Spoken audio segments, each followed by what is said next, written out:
employee pricing on select new models. Yes, you heard that right. Employee pricing is happening right now at Koppel on select new models. So please stop on in the store and see the team or check us out online at koppelcars.com. You'll be glad you did. Some rebates to dealer. Rico here with HIS Auto Care at 70th and Van Dorn, letting you know HIS is a great place to bring your vehicle for service.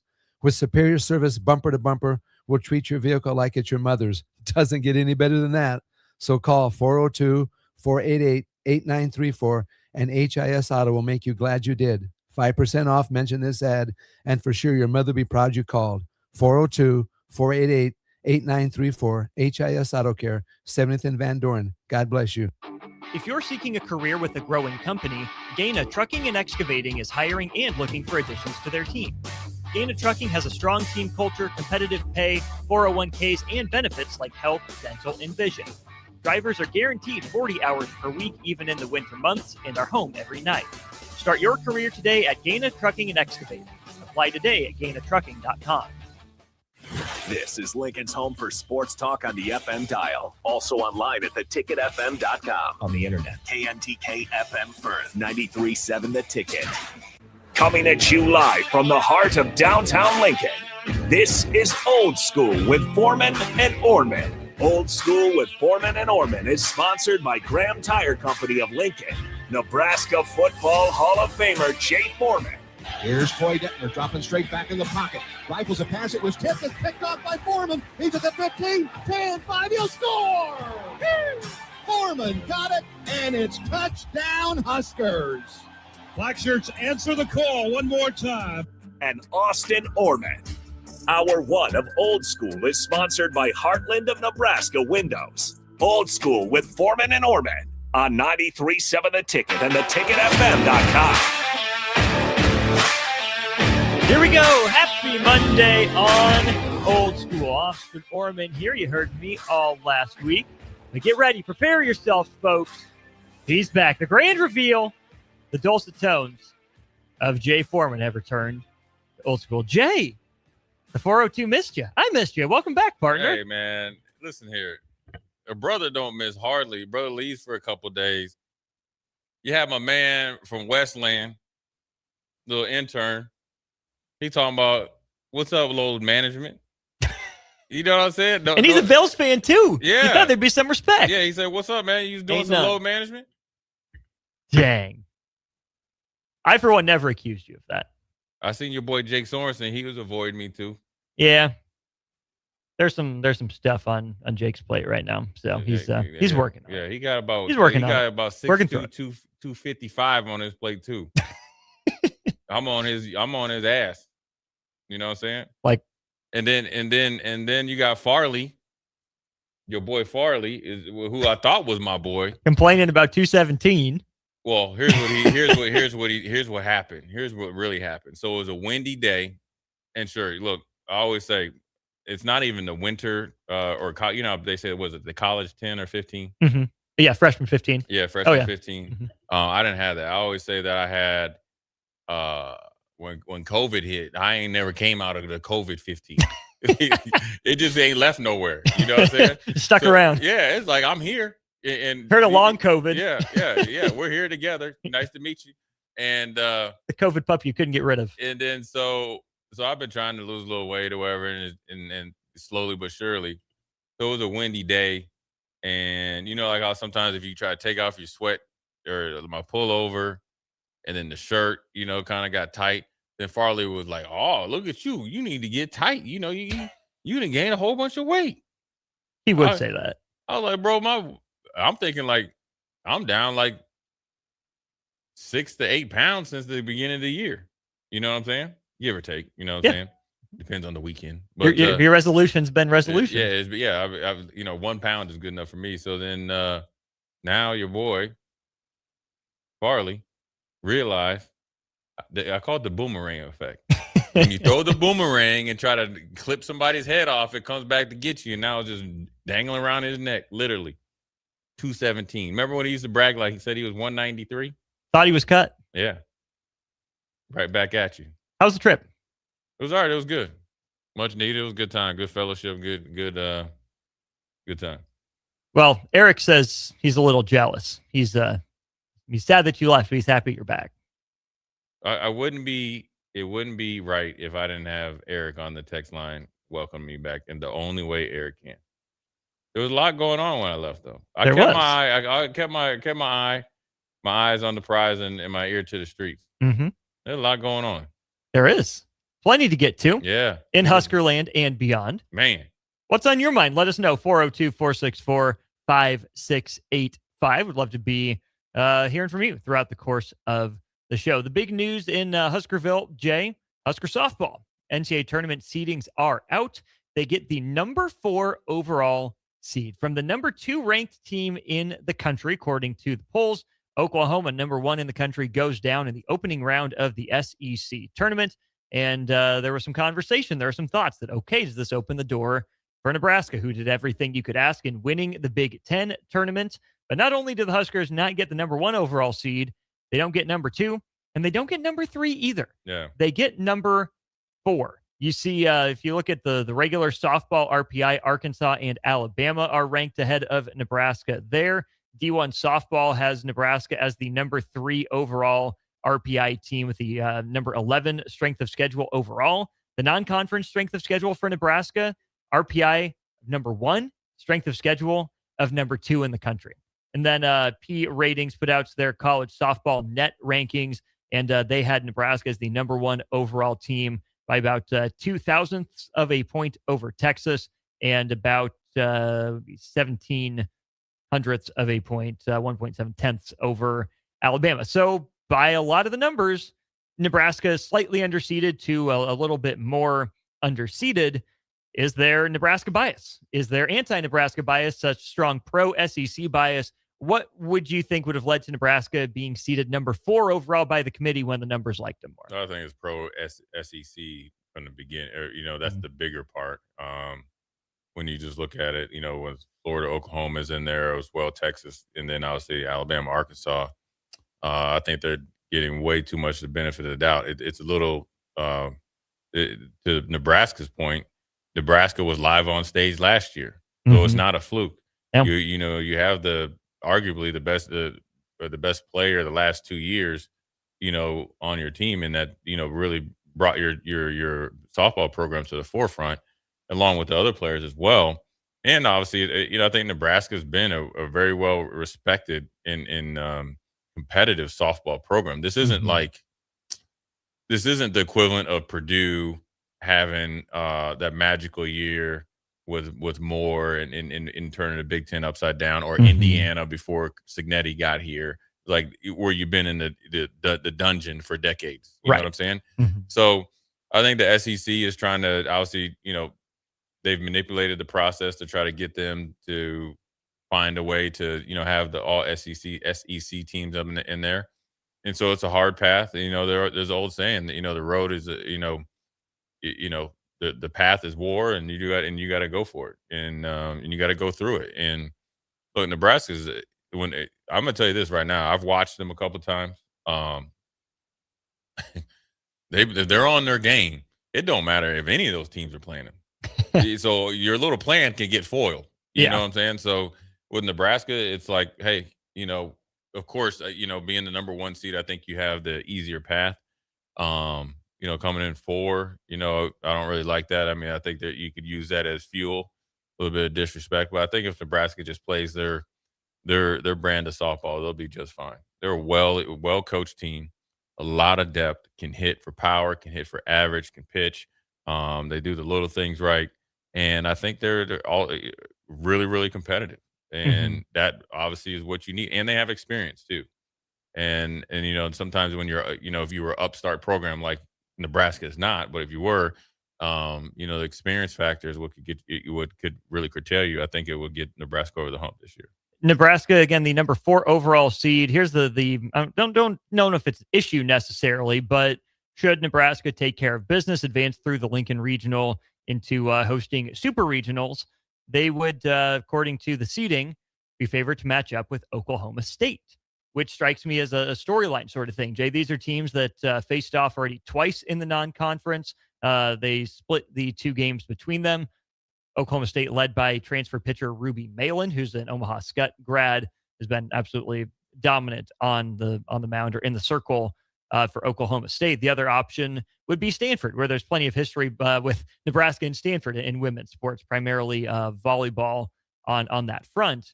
And like you said, the path is the path. The road is the road. You got to play whoever's in front of you. But I think for Nebraska softball to be in position to capitalize off the Oklahoma loss, and I think for Nebraska softball to be able to point back and say, we did everything you asked of us and more in the non-conference, right? If Nebraska was sitting down in the 20s in RPI just for non-con and, 20s or lower in strength of schedule, you'd say, oh, okay, well, you didn't play anyone. Congratulations. You won a lesser softball conference. Good for you. But, hey, you didn't play the big bullies on the block. Well, not only did Nebraska play them, Nebraska beat them. Yeah. They welcomed the challengers. They knocked off two separate teams that were number one overall. And so that's where I think some of that bias and perception, really sets in, is because Nebraska did everything you could have asked. Because a team, like you said, coming off the great year they had last year, one game away in super regionals from going to the Women's College World Series. They come back even better than they were. They schedule tough. They win the games. And then they dominate a conference. They leave no doubt between them and UCLA that, Nebraska was the better team in conference play. Proved it in the regular season series, proved it again in the Big Ten softball championship game.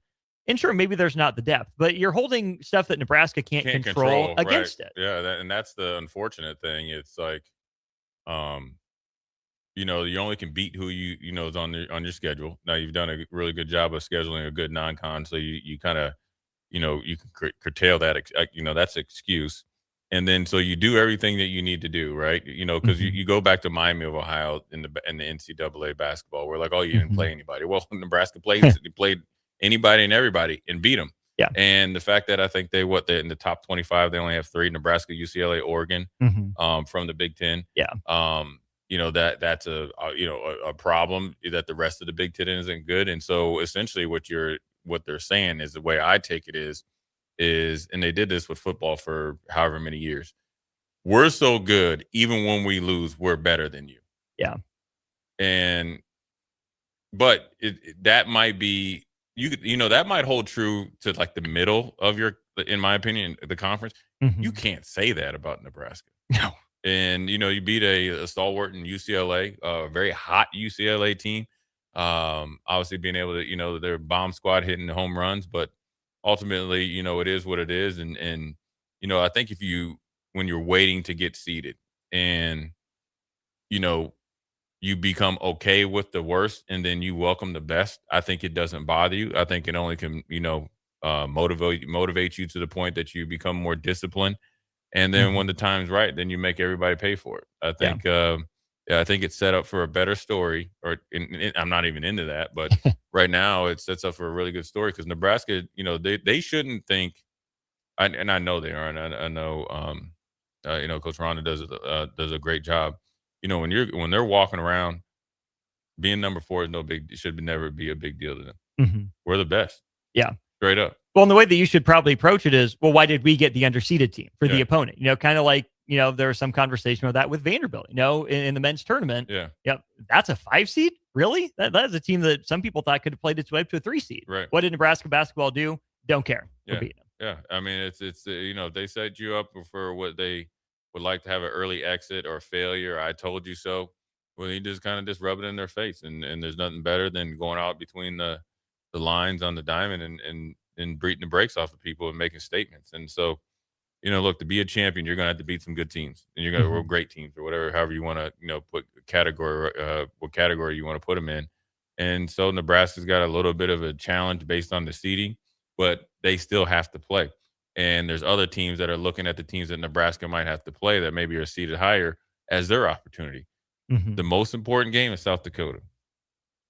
And for me, I'll be like, oh, we're going to make a statement. So, now it's like, we're going to try to, beat the brakes off you. And look, there's one great thing about it. They got everything they need to win, and they just got to go out there and play, versus if they needed other factors to help them win. Being the number 4 seed and you needed, Arkansas to lose or wear out all their arms or, extend the series or, super regional or whatever it is. Or, be the number 17 overall team out the number 16 and have to go on the road instead of hosting. Right, yeah. So it doesn't matter where Nebraska's at.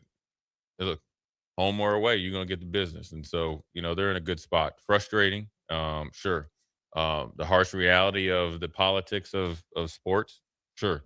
That's the way it seems like in every major sport. In football, you deal with it. You even see it more in basketball now, where they wanted even Ole Miss to get in. Yeah. And then now you're seeing it in softball. And, the fact that they were able to win a national championship in volleyball, you might see it more then. And so really, honestly, it's just gibberish and stupidity. And sometimes you got to do the longer and harder road, but it'll be worth it. You mentioned at home or away, Nebraska's been good. Huskers get only 16 home games this year. They go 15-1. Yeah. They get 18 road games, go 17-1, and at a neutral site, 14-4, where I'm guessing the committee docked Nebraska some points. Is only 15 quad one opportunities as opposed to 21 for Arkansas and 20 for Alabama, and then 30 quad one opportunities for Texas. And quad two, Nebraska only 10 opportunities. And Nebraska across those two went 19-6. Whereas Arkansas ended up at 23-11 in the first two quads, Alabama 29-6, and then Texas 26-10 ahead of the Huskers. But the other part of this, Jay, that I think is worth bringing up is that this isn't the first snub. It felt like for Husker softball fans. Alexis Jensen gets freshman of the year, but not first team All Big Ten. The two pitchers ahead of her, she named second team and again freshman of the year. But the two pitchers that were awarded first team ahead of her had higher ERAs and all sorts of other stats. She had at least as many strikeouts as they did, if not more across the board. Yeah, it was actually more strikeouts for Alexis Jensen across the board than Marina Mason and Lindsey Grine were the other two. And yeah, Nebraska had a lot of representation on the second team. The Jordy Fromm story, and people are asking if you got to see Jordy Fromm take out the second baseman like a lead blocker. Yeah, we need to sign her up for goal line. Go get it, man. Look, it's a competitive family. I know that, and I'm all for it. It wasn't any bad, wasn't malicious or anything, but sometimes it happens. Good try, UCLA. You want to get a good player out of the game. Didn't work. Didn't go full Wemby, and we'll talk about that coming up in hour two. But between, the Alexis Jensen snub from first team pitchers with lesser numbers and less team success getting on the first team, and now the seeding, I don't want to think the Big Ten has any bias. These awards are voted on. It's not just a conference thing. But it does make me wonder what more Nebraska could have possibly done, whether it was to boost the RPI or for Alexis Jensen to come out guns a-blazing as a freshman the way she did. Are people scared to put too much Nebraska representation on the first team because they don't think it's real? Because you can't even say it's the freshman thing, because the Mason pitcher from Northwestern was a freshman too, and Jensen had better numbers than her across the board. Yeah, I don't know I don't know what the reasoning is, because there's without a doubt, if you just want to look at factual, and that's where you look at the stats, she should be first team. If you want to just look at the visual, which is watching, she should be first team. Then if you want to look at the reality, she's the 1B pitcher to an all-time great on the best team in the Big Ten. Yeah. So if you want to call that politics or just the reality of it, she should have been first team. And maybe you're trying to spread the wealth to kind of build up the identity of the Big Ten softball wise. But that doesn't mean that you omit her from first team. You can make that up somewhere else, or you can just have more than the 3 or 4 pitchers. You know what I'm saying? Yeah. You can do that. There's nothing wrong with it. There's not a set, you can, I wouldn't even call it bend the rules, make an exception. Right. And I hate it for her because, those things mean a lot. I didn't, now granted, she's a freshman, but ultimately, playing, in college, I know there's talk of a women's professional softball league, but, look, this is the most important thing for her right now is a, individual accolade that she's earned in a team concept, right? In a team sport. And sure, you're second team. But when you think about it, and this is, long down the road, now look, if she keeps going on the pace that she's going to be one of the better pitchers in Nebraska softball history, right? Yeah. And so, but ultimately, when you think about this and as you're playing, and I'm pretty sure she's happy just because, the team's great and she's, got, some awards. Yeah. But when you get older and you get done playing and you talk about, one of the, for them, if they're not able to go and if maybe she doesn't want to or not able to go and play professional softball, one of the best things that your memories are going to be what you did in college, right? And so hopefully they win a national championship this year and then more years in her time. But then you talk about making the Hall of Fame. There are things tied to that. Yeah. First, second team, all that. Jersey retirements, contract incentives in the pros, all that stuff. All that stuff based on what you did in college.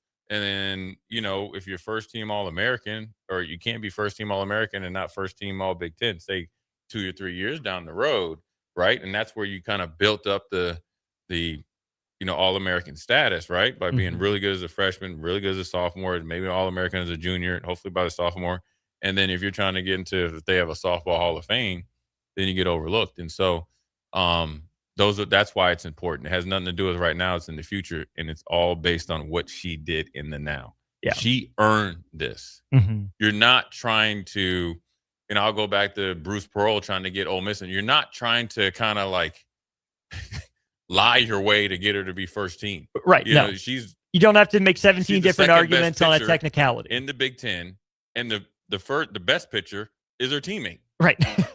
You know what I mean? So it shouldn't even been a question. Right. Yeah, and so that's where it's a, though being omitted is a bigger problem than, all the other stuff around it. Right. 1171 says, just purely out of curiosity, instead of number 4, where do you think Nebraska should have been? And who do you move down from the top 3? Well, your 4 number 1 seeds, Alabama, Oklahoma, then you have Texas and Nebraska. Let's just look at some of those numbers again from the surface. So Arkansas at number 1 in the softball RPI, Alabama at number 2, Nebraska at number 3, Texas at number 4. Guess who's not in the top 4? Oklahoma. Arkansas, and then obviously Oklahoma. Yeah. Okay, D1 softballs ratings. Arkansas at 1, Alabama at 2, Nebraska 3, Texas 4, Florida 5, Oklahoma 6. Guess what? Same exact order. Arkansas didn't get a 1, Oklahoma did, and they're down at number 6. And then the P softball ratings, PEA, by the way. Get your mind out of the gutter, folks. Nebraska 1, Texas 2, Alabama 3, Arkansas 4, Oklahoma 5. There's a very common denominator there, and it's Oklahoma. Right. Except, here's the thing. I don't know if the committee had the guts to move down that program specifically. For as good as they've been, as dominant as they've been, it should have been, hey, for as good as you guys were, maybe you were just a tick below your normal standard. Maybe your record looks pretty, but there's some stuff under the surface that, 99% of D1 softball teams, would kill to have your problems. But guess what? For as good as you've been, maybe this isn't your best year. Sorry, you're still hosting a regional. You still host in the first round, but maybe you have to go on the road for supers instead. Yeah. I think the issue was that the committee didn't have the guts, not just to not punish Oklahoma for losing in the first round to Georgia, right? If it was that was Oklahoma's 1 loss, okay, fine. You can shrug it off. Softball happens. It's bat ball sport in the spring, inherent randomness in the sample. But Oklahoma lost plenty of games throughout the year. Oklahoma ended up 48-8 with the number 6 RPI, number 29 strength of schedule, 18 spots behind Nebraska. Of that top 6, it's the lowest by 12 spots. The issue here to me isn't, SEC bias or anti-Nebraska bias. It's being way too deferential to Oklahoma. Yeah, and I wonder if, and I know Nebraska travels well, but I wonder if the whole financial piece of, Oklahoma, and it's already ready-made. But, sure. But it's definitely politics. It's like, the person that, you hear like, okay, we're going to move Oklahoma down, and you just see Oklahoma looking at you. And then when it comes time to make the decision, you said Arkansas, right? Yeah. That's exactly. Or we'll move Nebraska. It won't hurt them too much. And so, I just think it's just politics. And you know what? And maybe you got to maybe tip your hat to Oklahoma. What you've done over the last decade allows you to have a number 1 seed when you aren't a number 1 seed. You get the benefit of the doubt. Yeah. You've seen it in bowl selections. You've seen it in college football playoffs, and then obviously the New Year's.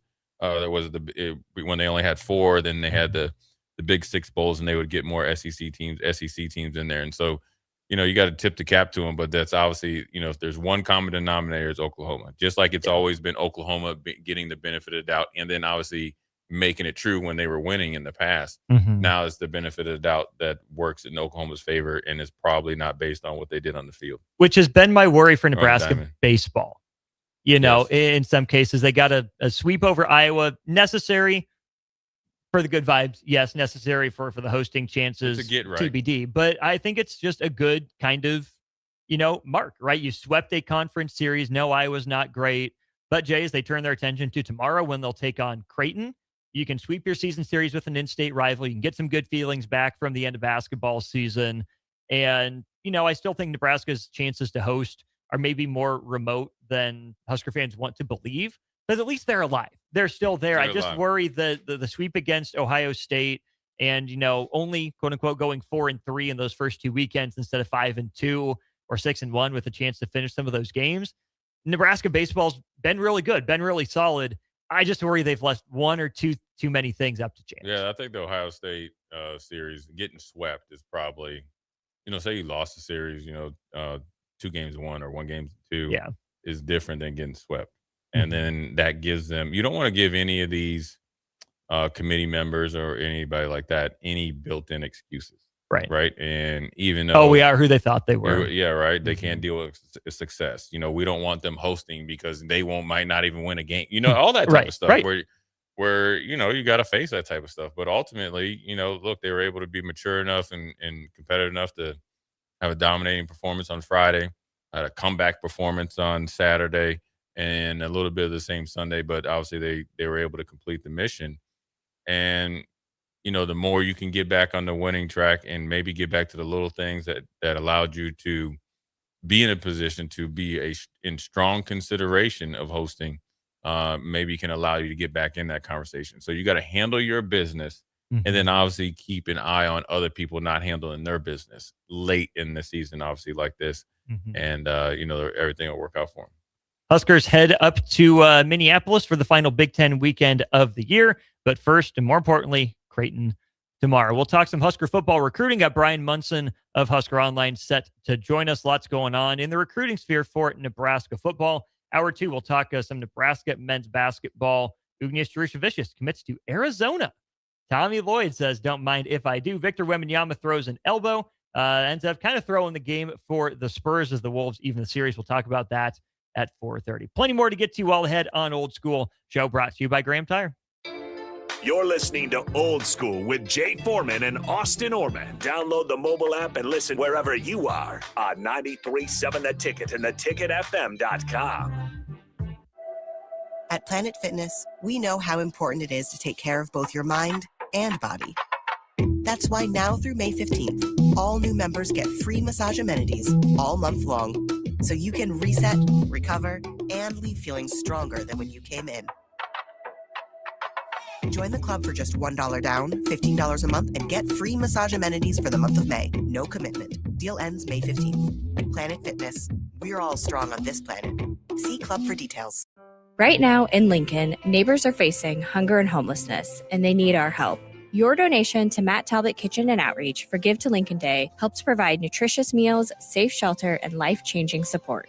Your gift goes even further thanks to matching funds from the Lincoln Community Foundation. Working together, we can make our community stronger by ensuring that everyone has access to nutritious food and a safe place to sleep at night. Give to Matt Talbot today or anytime through May 28th at givetolincoln.com. If you're seeking a career with a growing company, Gaina Trucking and Excavating is hiring and looking for additions to their team. Gaina Trucking has a strong team culture, competitive pay, 401ks, and benefits like health, dental, and vision. Drivers are guaranteed 40 hours per week, even in the winter months, and are home every night. Start your career today at Gaina Trucking and Excavating. Apply today at gainatrucking.com. At Raising Cane's, we hand batter every chicken finger, mix every cane sauce, butter every Texas toast, stir every slaw, and salt every fry. Because when you do it right, you can taste it in every bite. Raising Cane's chicken fingers, one love. 93.7 The Ticket, Fox, KFXL weather. Sponsored by John Henry's Plumbing, Heating, and Air Conditioning. Your Lincoln forecast for today, we'll see lots of sunshine. It'll be breezy and warm with an afternoon high near 86. Tonight, mainly clear skies, continued breeze below around 60. And tomorrow, we'll see decreasing clouds throughout the day. It'll be breezy and warm with an afternoon high near 85. I'm meteorologist Kyle Flecker for 93.7 The Ticket and theticketfm.com. Rico here with HIS Auto Care at 70th and Van Dorn, letting you know HIS is a great place to bring your vehicle for service. With superior service bumper to bumper, we'll treat your vehicle like it's your mother's. Doesn't get any better than that. So call 402-488-8934 and HIS Auto will make you glad you did. 5% off, mention this ad, and for sure your mother will be proud you called. 402-488-8934, HIS Auto Care, 70th and Van Dorn. God bless you. Are you looking for a fresh new hangout spot? Let me tell you about Liquid Assets Sports Bar, where Mondays mean new weekly drink and food features. With 23 taps, a full lineup of cans and bottles, and 40 TVs blasting every sports package out there, you'll never worry about missing a play. Savor high-end spirits at their stylish top-shelf bar, enjoy a healthy menu, family-friendly atmosphere, and catch all of your favorite teams every day. Doors open daily at 11 a.m. Liquid Assets Sports Bar, located at 2755 Jamie Lane in South Lincoln. This is Jordy Ball for Anderson Ford. For years, Anderson has relied on an exceptional customer experience. But just this once, they're going to rely on a really great pitch. Right now, lease a 2026 Ford F-150 for $197 per month for 36 months. Experience better at Anderson Ford. Stock number 1008753. Allowing $9 per month lease for 36 months with approved credit. 7,500 miles per year. 10,250 due at signing. No security deposit required. Tax, title, and license fees extra. Residency restrictions apply. Program subject to change. Must take new retail delivery from Anderson Auto Group by 4/30/26. The crack of the bat. Sizzling concessions. Yeah, that's the sound of summer at Haymarket Park. It's been that way for 25 seasons. And in this city, it's not a matter of if you'll catch a game, it's how many. That's because there's always something in play for Salt Dogs fans. From saluting our troops to Friday night fireworks, your local tradition plays on. Let's show summer how Lincoln celebrates 25 seasons. Get your tickets at saltdogs.com. At Parkview Animal Hospital in Lincoln, it's not just their professional care that sets them apart, but their warm staff and state-of-the-art facilities. Whether it's for a routine checkup or a comprehensive medical procedure, at Parkview, your pet isn't just another number, but a valued member of their caring family. Visit them at pahlincoln.com today and in person just south of 14th and Pine Lake Road. Parkview Animal Hospital, your pet, their passion for happier, healthier, furry friends. The end of the school year is drawing near, which means graduation parties are coming soon. Are you prepared for hosting? Führer's Cheese Spread is the dip that brings everyone together to celebrate graduations and the close to a great school year. And it goes well with crackers, meats, soups, and more. How could you consider throwing a party without it? Get to your local grocery store today and load up on Führer's Cheese Spread. No graduation party is complete without it. Back to Old School with Foreman and Orman on 93.7 The Ticket and theticketfm.com.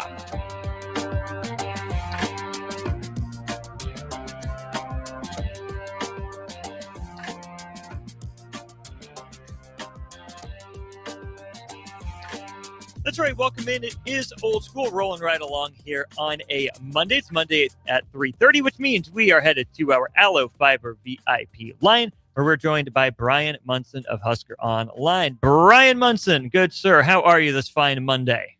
I'm doing good, man. How are you? Great. The sun is bright. It's shining. There's a slight breeze. Graduation festivities are over up here, and I think it's about officially summertime. I'm about ready to call it. Oh my goodness. Well, we have had a really weird spring, and we're getting a lot of rain recently, which is great because when it shuts off, we won't get it again until Halloween. But yeah, the weather's been really mild.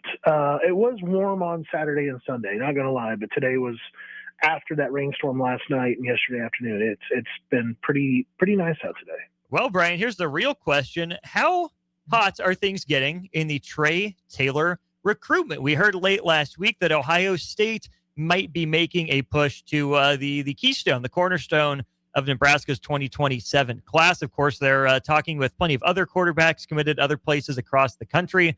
Let's narrow in on Trey Taylor. How real is Ohio State's interest in him? How do you think he and his family have handled that news since it broke?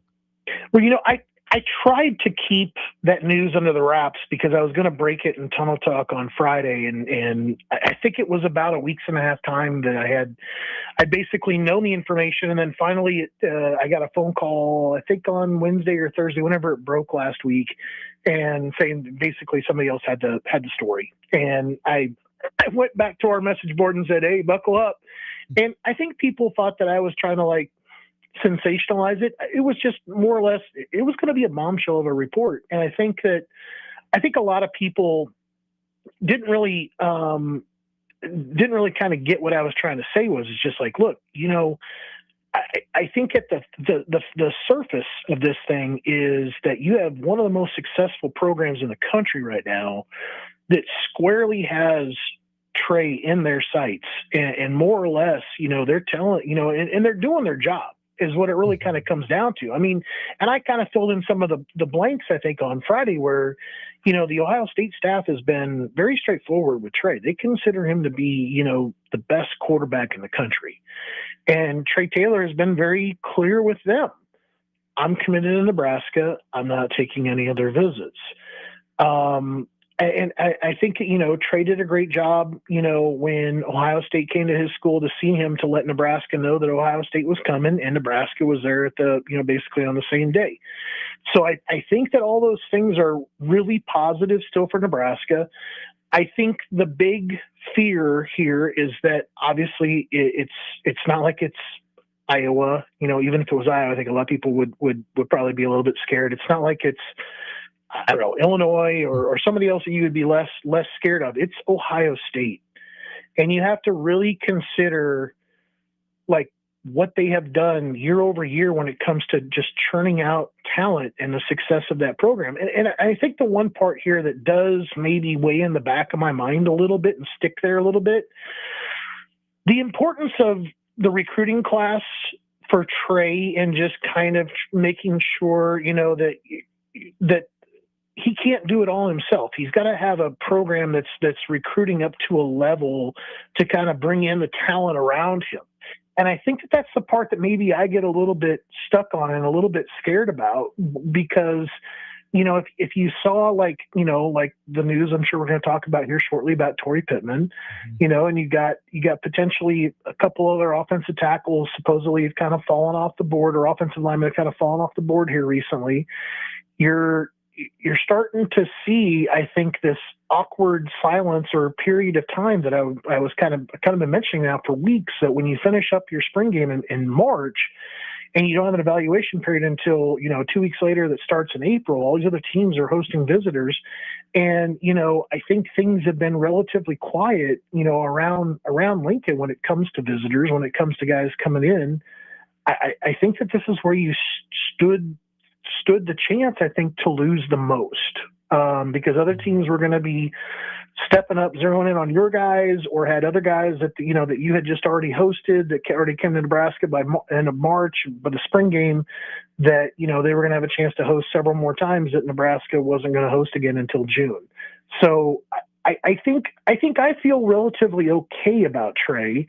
I think that the two big things I think that are concerning to me as we kind of move forward is just how the recruiting class kind of all comes together in the months of June and July. And secondly, how well does the season go? How well does the season go for the Huskers this fall? Any more? Is any more serious for Nebraska than the prom king is, making one more run at your high school girlfriend? Is it just, no, we're locked in, we're good? Or is there some actual worry that if Trey Taylor leaves, there's not really a great contingency for Nebraska anymore? That's exactly right. I mean, the thing about it is, it's like, you've been propped up, I think, on this Trey Taylor thing to where, you even kind of thought about it last year where you didn't take a 2026. And it was more or less because, well, it's going to be Trey's job anyway. Like once, either Anthony leaves or there's a battle between, TJ and Dan and Trey once he kind of gets there and all this other stuff. So I think people have kind of played this thing out like in their heads a number of times to where it almost like felt like you took it for granted. And I think that Trey's actions and his words, kind of basically add to that, to where you don't feel like, there is anything at play. But when people start saying, well, Nebraska also, doesn't have the most money on the table right now for him, somebody else does. And, you're not going to see the end of this, pursuit, even with the end of the spring evaluation period, and maybe Nebraska's recruiting class isn't going to end up the top 15 class, and maybe Nebraska, goes 6-6 again. I think those are all some things I think that are have to all be digestible and digested, by Trey potentially to see like what it is that he wants to do.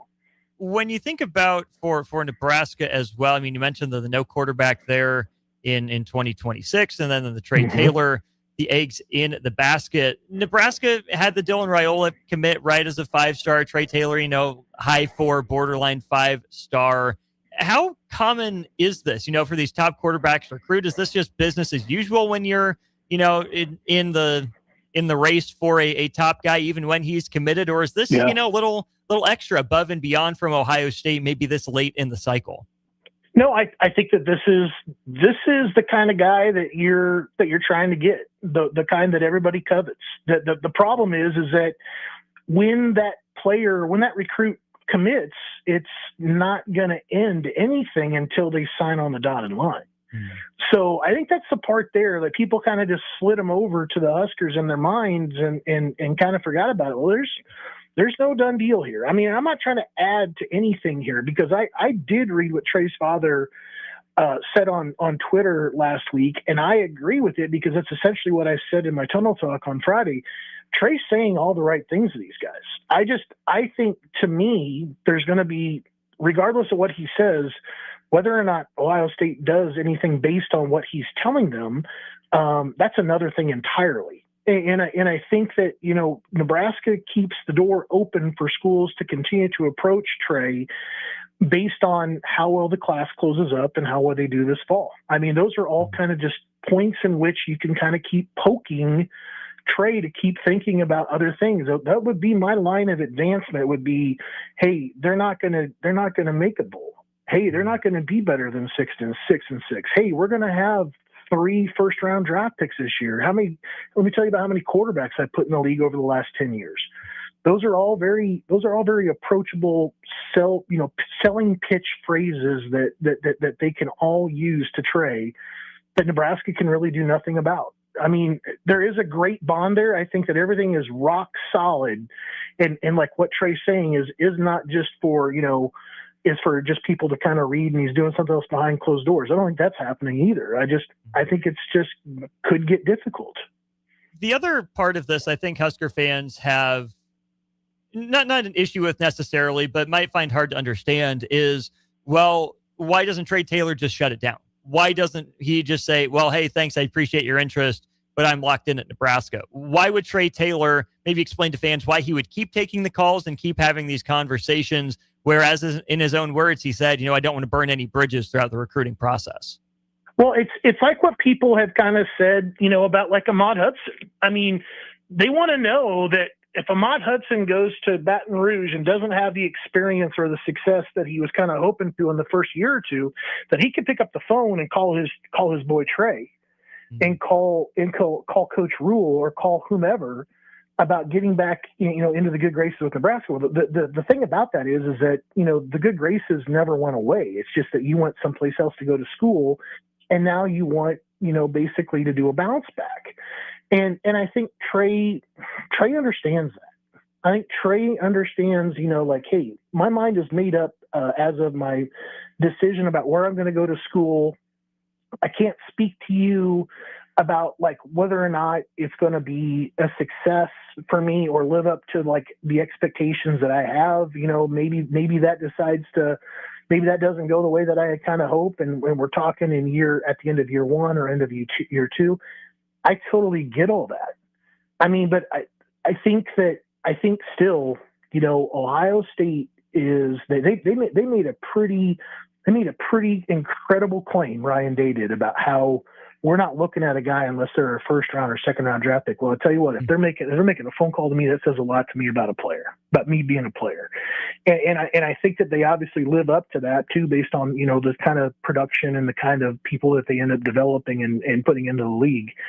So I don't think that they're going to back down, even if Trey says, I'm done.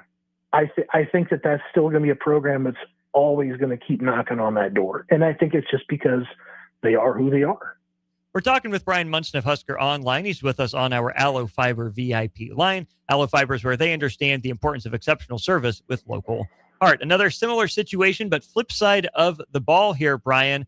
Torrey Pittman supposedly had an in-home visit with a pretty reputable program. Can you confirm that in-home visit happened as opposed to the trip down to Miami that he made or most likely did not make? And where does Nebraska stand with Torrey Pittman relative to the Trey Taylor drama that's going on now too? So it does sound like Torrey is, maybe potentially, open to bringing some guys in, some of the coaches to letting them come in and see him. There are some rumors out there that either LSU or Miami have both got in there to go see Torrey and have some time with him face to face. Again, have not been able to confirm it with him. He's been pretty tight-lipped about things, but I think that this is one of those things that I guess like when he committed, I thought it was odd, and I'm just going to go ahead and let you guys see behind the curtain on this one, because there really wasn't a great established market yet for basically he as a safety recruit. And, you can kind of set that market, basically through maybe a little bit of like what's going on in the spring when they come by to see you, or, basically through, the first kind of couple, 3 games of the fall, really kind of drive your stock up a little bit. I felt like when he decided to go ahead and end it and commit to Nebraska, that it was just kind of the decision to stay home outweighed, maybe playing the game for an extra, 9-10 months, which I respected. I honestly respected it quite a bit. But now here we are, and he's become one of those players, I guess, that's also not shutting anything down, that is open to hosting, potentially coaches and teams in his house for sit-down visits, and discussing, obviously, amongst other things, what they can honestly do for him financially. And he has got to have a pretty good basis for comparison from, being a Nebraska commitment now for a significant amount of time. So I think that this one is a little bit more scary. I think it's just for the reasons that you have, a couple different programs. You've got a little bit of a bidding war that's been created naturally from having, several different programs versus just like that top program like Ohio State saying that they want to kind of get in and take another look, and they've already passed along their price tag. So I think that's the part there I think that worries me the most, is that you can create this. You can create almost like this bidding war, and I just don't know what Nebraska can kind of do to really get him to stop it, or get them to stop it. And I don't know, like, if Nebraska, at that point right now is like willing to kind of play the game too. That's another little interesting, thought about like what's going to happen here with kind of Pittman moving forward. Is Nebraska's willingness to play the game higher or lower than Nebraska's ability to play the game in that way?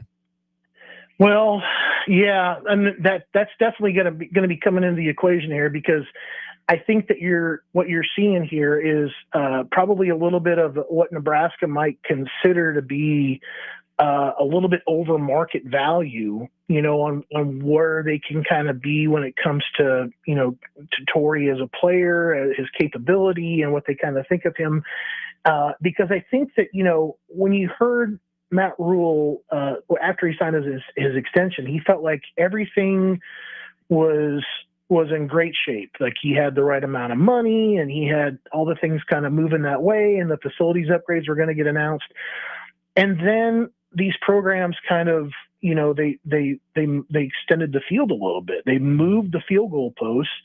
Nebraska has kind of stood still. They don't really have that, kind of CFP, presence there, or appearance that then provided some, basically some other kind of, boosters, the incentive to step up and put a bunch more money on the table to kind of get that team to get them over the hump. That didn't happen. And it hasn't happened. I think Indiana's probably playing with a budget comparable this year as what Nebraska had last year. And Nebraska's thinking that they had Miami money this year coming into this year. And then all of a sudden Miami and LSU and other squads, they're $6, $7, $8 million down the road. So it is coming down to an ability, I think, at that point to play in the game with some of these other programs. It's going to be very, very difficult to do. Last one for you then, Brian. We'll end on a positive note for Husker fans. This would have happened a week ago tomorrow. Nebraska does flip a commit. It's a big in-state commit. Maurice Purify the second, 6'4", 171 pounds, jump out of the gym, or I would say out of the sand pit, I guess, in track athlete. What's Nebraska getting in the second Maurice Purify? Yeah, long frame, very explosive guy that wants to go out there and work hard every day. So he's going to have that thing going for him. He doesn't have a lot of other guys in the room. As I was kind of saying in Tunnel Talk, I think there's like 16 players on the roster that are wide receiver. Only 3 of them are 6'4" or taller. So if you put Purify in that space right there and you say, okay, you're 10'8", you jump 24/7, 24 and a half feet, long jump. You've obviously got some bloodlines there, legacy with his paw. And I think that there's another like hidden value there about just, trying to kind of keep the doors open to in-state and Omaha recruits. So you take another pass at a guy like that. It's a little bit of an awkward path for him to get back to Nebraska, but he's going to end up at Nebraska. And I think that there's a lot of upside here. I mean, this is the kind of thing here where Nebraska is banking on the type of development that they can give to him and the type of training that they can give to him, that they see the potential. I also think it says something about where they're at currently, like with their 2027 class. And maybe they don't like how some things are setting up. And maybe they went back and kind of re-reviewed where Maurice was at and said, well, we could sit here and try to ride things out here with a bunch of 2027 guys, but we got a guy here right now that we can get in, immediately and get to work with. So I think that there's something about that as well. We've seen some churn there at wide receiver. Seen some churn today at offensive tackle and offensive line, and we have also seen some churn at linebacker. So it's going to be kind of interesting to see how things kind of come together for Nebraska over the next 2 to 3 weeks before they start hosting official visitors in June. Monitoring it all for us on Old School online at huskeronline.com. It is Brian Munson. B. Munson, as always, appreciate your insight. Appreciate your time. Have a great week, my friend. Yep. Talk next week. See ya.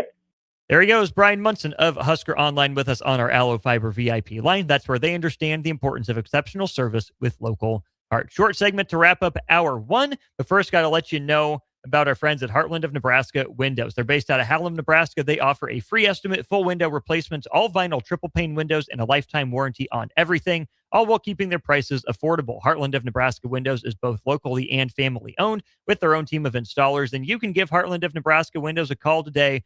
The number for that is 402-430-3852. You can also visit them online at heartlandofnebraskawindows.com. Let them know Old School sent you. They'd love to hear that. We'd love to hear it. Give them a look. Give them your business. Come right back with us to wrap up hour 1 of Old School.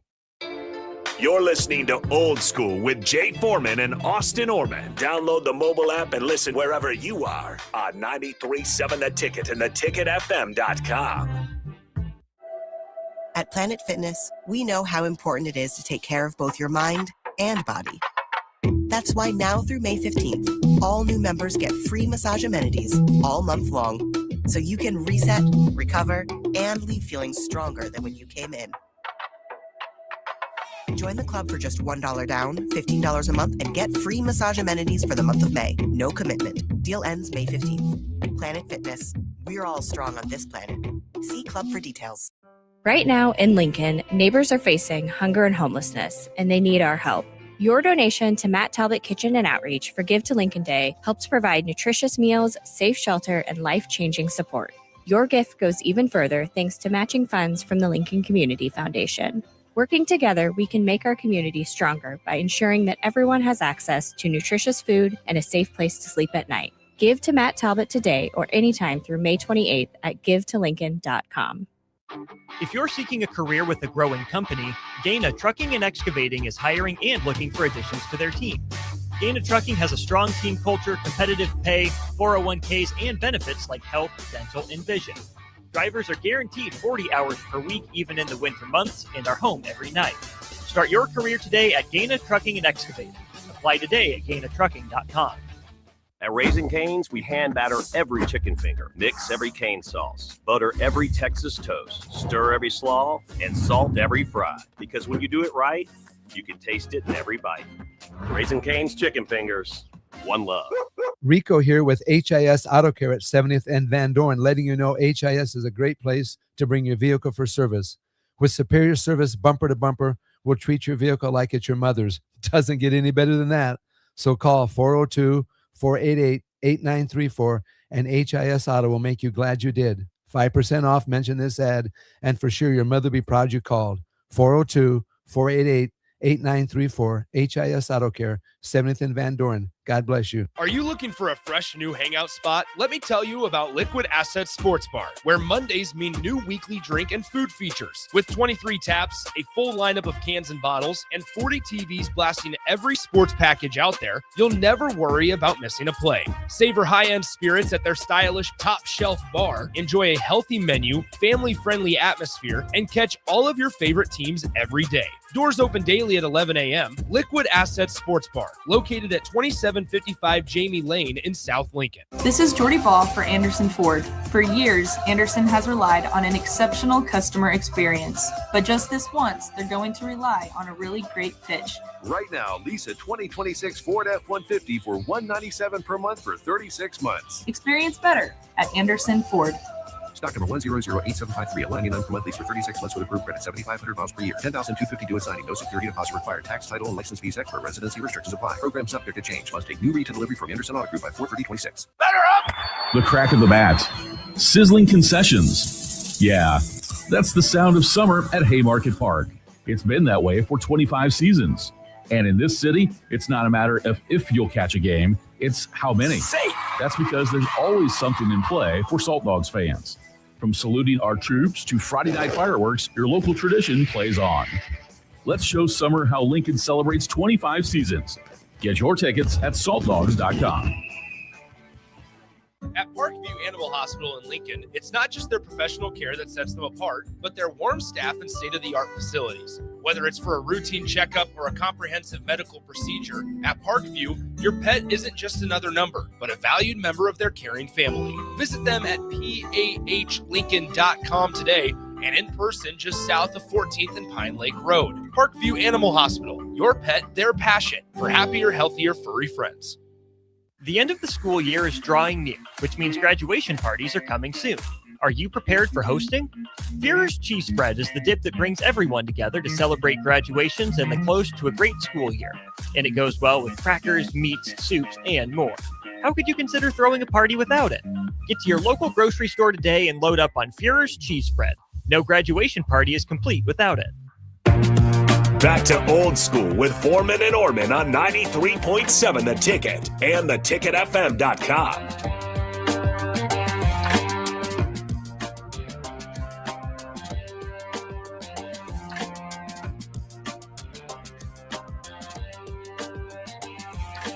Yes, indeed. Welcome back in. It is Old School. Austin Orman and Jay Foreman with you.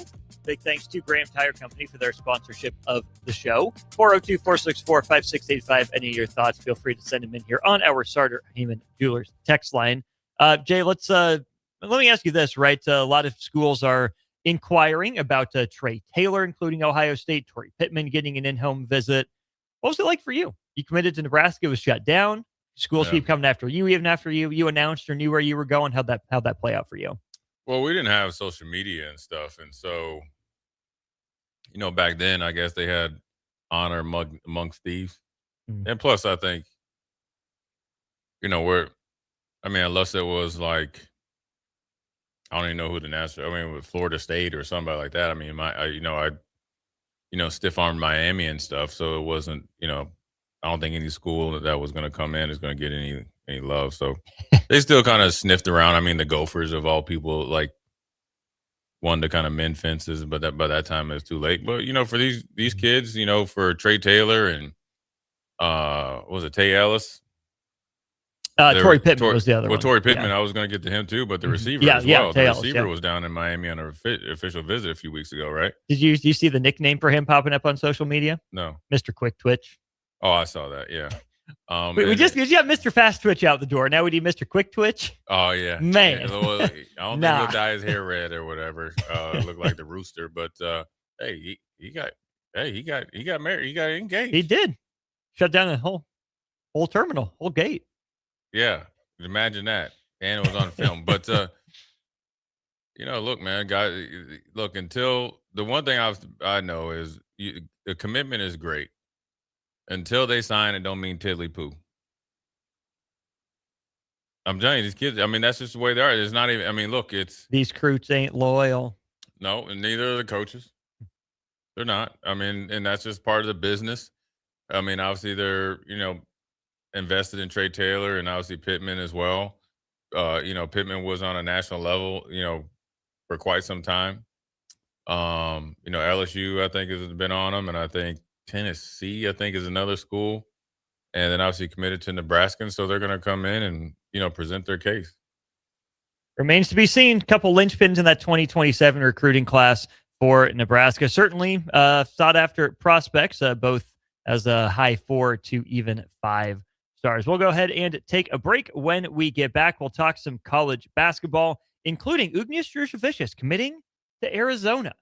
Why would Nebraska let him walk? What went into that decision? And plenty more. That's all ahead on Old School. You're listening to Old School with Jay Foreman and Austin Orman. Download the mobile app and listen wherever you are on 93.7 The Ticket and theticketfm.com. Are you looking for a fresh new hangout spot? Let me tell you about Liquid Asset Sports Bar, where Mondays mean new weekly drink and food features. With 23 taps, a full lineup of cans and bottles, and 40 TVs blasting every sports package out there, you'll never worry about missing a play. Savor high-end spirits at their stylish top-shelf bar, enjoy a healthy menu, family-friendly atmosphere, and catch all of your favorite teams every day. Doors open daily at 11 a.m. Liquid Asset Sports Bar, located at 2755 Jamie Lane in South Lincoln. This is Lincoln's home for sports talk on the FM dial. Also online at theticketfm.com. On the internet. KNTK FM Firth, 93.7 The Ticket. This is Jordy Ball for Anderson Ford. For years, Anderson has relied on an exceptional customer experience. But just this once, they're going to rely on a really great pitch. Right now, lease a 2026 Ford F-150 for $197 per month for 36 months. Experience better at Anderson Ford. Stock number 1008753, $199 per month, lease for 36 months with approved credit, 7,500 miles per year, $10,250 due at signing, no security deposit required, tax, title, and license fees extra, residency restrictions apply. Program subject to change. Must take new retail delivery from Anderson Auto Group by 4/30/26. If you become ill or injured at work and need an experienced attorney, call Liberty Law Group. The attorneys at Liberty Law Group will defend you in court, protect your rights and freedom to get you the best possible results for your case and the justice you deserve. Trust your rights and freedom to Liberty Law Group. Attorneys serving Nebraska and Iowa. Call them today at 877-404-5238. That's 877-404-5238. Or check them out online at libertylawgroup.com. Don't ignore changes in your skin. Get them checked. May is Skin Cancer Awareness Month, and early detection could save your life. If you've noticed a new spot, a changing mole, or anything that doesn't look quite right, now is the time to act, not later. As you head into summer, protect your skin and stay proactive about your health. At Advanced Medical Imaging, they're here to support your care with advanced technology and a team you can trust, because catching something early can make all the difference. Advanced Medical Imaging, your partner in proactive health.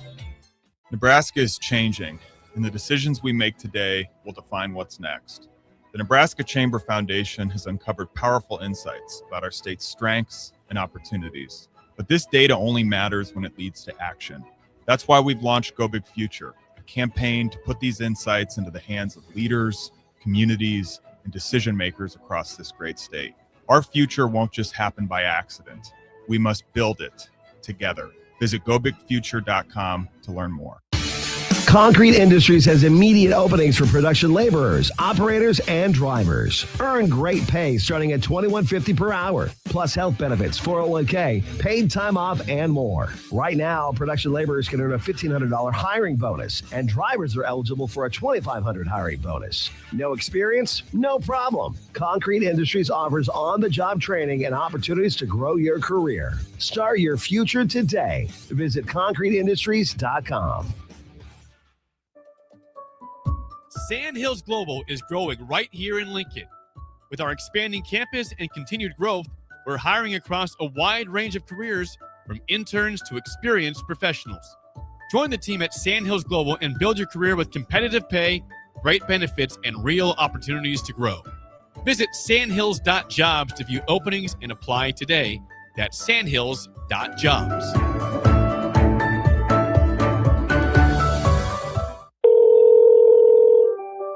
Does someone in your household avoid phone calls because they can't hear clearly, or do they have difficulty speaking on the phone?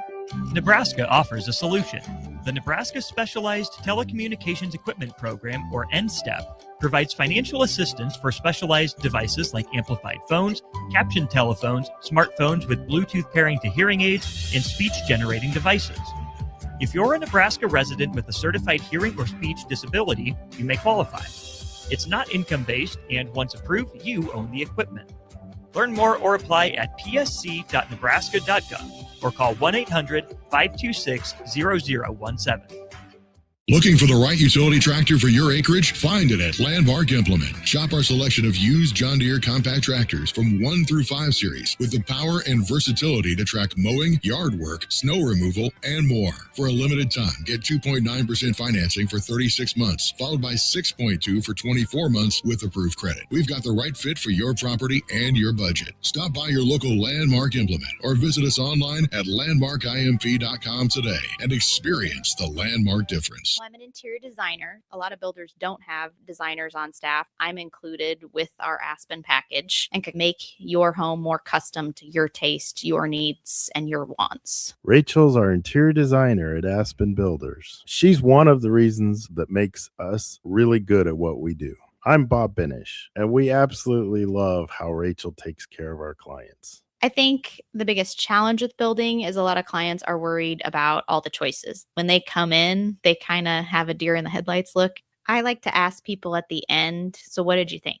And usually they pause and they say, you really broke it up, kept it simple. We just did one meeting at a time, so I wasn't looking at all the decisions I had to make. I had plenty of time to decide things. You walked me through it all. It made it simple. Make your dream a reality and call Aspen Builders at 423-6811. Online at aspenbuildersinc.com. Your dream home is waiting at Aspen Builders.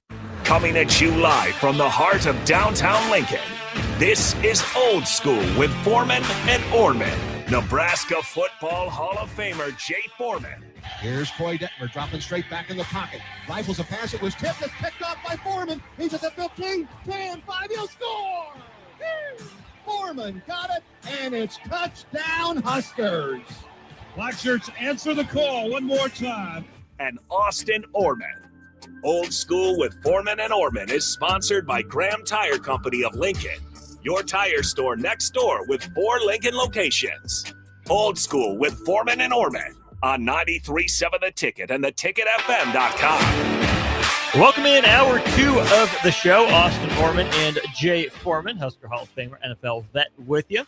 402-464-5685. Send in your text. Just like John in Cortland, just like Eric, just like Scott in Lincoln. 1171, Bill in Bennett, and so many more. Old School brought to you by Graham Tire Company, who's celebrating 75 years of serving the Midwest. More than just tires, they do all kinds of car and light truck repairs, too. From brakes to oil changes, you can trust Graham Tire for service you can count on. Graham Tire, getting you to the places that matter most. Jay, let's get into this. Broke earlier today here during one-on-one when I was on with Bach. Ugnius Drusevicius played one game at Nebraska, 11 minutes, went 1 of 1 from 3, 2 of 2 from 2, had a couple rebounds and a couple blocks in that action as well. That was mid-season, right around Christmas break. Then got shut down again and did not see the court the rest of the year for Nebraska. he decides to enter the transfer portal. I don't know how mutual that decision was. I assume there was some level of agreement between him and Nebraska that, hey, you know what, didn't work out. Sorry, we gave it a try. If you're healthy, you'll play for maybe a reduced rate. You can come back, but if you want starter money again, you're gonna have to go find it somewhere else. Yeah. So Drew Savicius enters the transfer portal, and I'm not surprised that he found a home. That's a skilled 6'11" big man that's had legit college production. I am surprised it's at Arizona. That's a step up. And that's no disrespect to Nebraska. But what Tommy Lloyd has done with front court players, especially international front court players, has been pretty incredible. And for Ugnius Drusevicius to parlay 11 minutes at Nebraska, coming off 2 years at Cal State Bakersfield and 1 at Central Michigan, into, health permitting, likely a starting spot in the front court for Arizona, that's wild to me. Yeah, I mean, obviously he's must have gotten a good report on where he was in his progress with his back, right? And so it's not a skill thing; it's more of a health thing. And so you look, I heard it last night on with Charles Barkley and those guys, or maybe it was on Nightcap. Is like, look, when you're close to 7 feet tall and you have some skills, you're always going to get an opportunity. You're always going to have a job, and it goes from him. And now you just kind of wish that the situation here at Nebraska would have, maybe, worked out at least for this year, because we've seen in the NCAA tournament. Now, so you just look at the Final Four, the ability to have a true inside presence and force is the separator. And obviously, May has done a really good job with inside guys. Obviously, you see the big man from Tennessee immediately go there. Right. Yeah. Obviously, with the, based on what he was able to do this year. And then obviously for Oogie, where he's thinking like, oh, look, if I'm an international big man, where do I go? You go to Arizona. He's done a really good job with it. And there's a need for Arizona, and there's a opportunity there for Oogie to do well. So health permitting, sure, he's making a step up.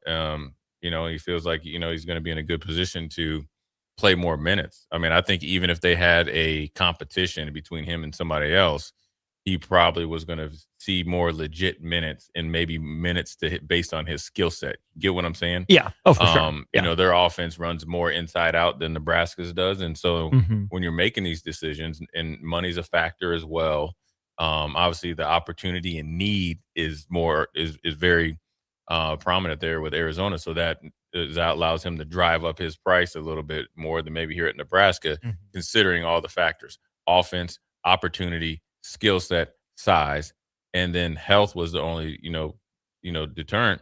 Now, obviously they feel good about where he's at or where he could be. You go there, and he fits what Arizona likes to do, legitimately.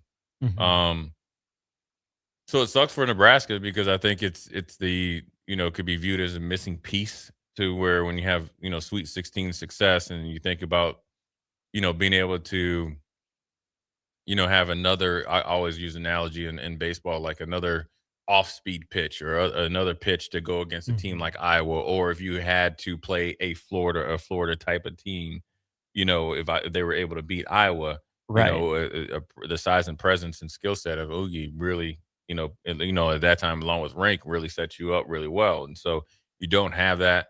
Now, obviously, the perception, out there is like, oh, that he leveled up. So where was Nebraska in their evaluation? And that's just the risk you got to take when you make some decisions in the present time based on the health, or what you assume to be the health of a player. You have to. And who would know the health better than Nebraska, who spent a whole year monitoring the situation? Right. But you can kind of just, you've seen this all the time in football. And here's a great example of a great player that was here, battled some injuries, and then he ended up having a really good NFL career is Kyle Vanden Bosch. Oh, sure. Right. He sure. was injured, the first like 2 or 3 years in Arizona. And it was kind of just like dumb luck, just kind of things that he couldn't, control. Well, McGinnis goes to Tennessee. He believes in Kyle, right? He understands the dynamics, right? Whereas kind of like Arizona, just kind of like, all right, let's put you on the shelf. You're injury prone. You're a bust. He goes there and he ends up leading the league in sacks like a couple of years. Then he goes and plays in Detroit and ends up playing, 10, 12, 13 years in the NFL without missing a beat. Yeah. And so sure, Nebraska, knew, and, where he was at injury wise. I think Oogie felt, passionate and good to where he was at, and he probably was willing to take the risk. And so, that's it's an unfortunate loss right now, right? But it will turn into a big loss if he is healthy and obviously successful and plays well. Yeah, and it's a risk, and that's why I'm curious that Nebraska, on the one hand, wouldn't be the one to take it on, but then like we just said, Nebraska you would think would know better than anyone about the medicals. Arizona's team is not Nebraska's medical team. We hold Nebraska's in pretty high regard. They didn't have a lot of guys go down at all, and certainly not for very long. They seem to bounce back pretty well. It's just kind of eye-opening that Nebraska would cut bait on a player and then have a program like Arizona scoop him up. Almost like the inverse of the Juwan Gary situation, where he was playing, some, but sparingly at Alabama. And then Nebraska, with where it was at that point in the Fred Hoiberg tenure, yeah, Nebraska makes sense. It's high major. It's a new but similar kind of scheme to take advantage of. What Arizona does is so wildly different than what Nebraska does. Maybe they think that'll save some potential wear and tear on his body with what they ask him to do. I can see Ugnius Strushevicius filling the scoring role in the front court, maybe a little bit more like Koa Pete did for Arizona this year, whereas Matthias Krivas will end up being the same elite defender that he really turned into for the Wildcats. But I think two things are true. Number one, Nebraska deserves the benefit of the doubt, and the situation deserves a second look. Because why would Nebraska go take a chance on, let's say, either Bowden Kapke or Damon Wilkinson, who did officially sign today, by the way, if you already had a guy that you thought knew your system a little bit, you could spend a little bit less teaching time on it because he'd been in the system for a year.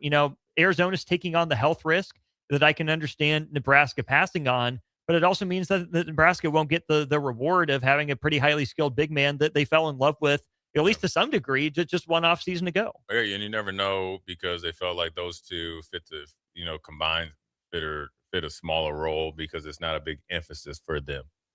Right. You know what I mean? When you think about it. Right. And so, by no means is Nebraska a small team, especially when you look at their, size and width and be able to be long, on the wings and stuff. And obviously, Ormy's, I think he's 6'8", 6'9", right? Yeah. And then you put him in with the other guys. So you think that Nebraska's front line is pretty good, and got some considerable more size in the backcourt as well.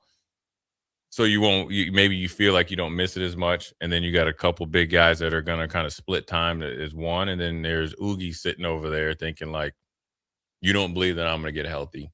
I know I'm gonna be healthier. I've been working my tail off, and if you bring in two guys plus me, and you really plus aren't, Leo, yeah, and you're not really, so essentially four, let's just 3 or 4, and we really don't emphasize feeding the post, working through the post, game in and game out, for 30 plus games.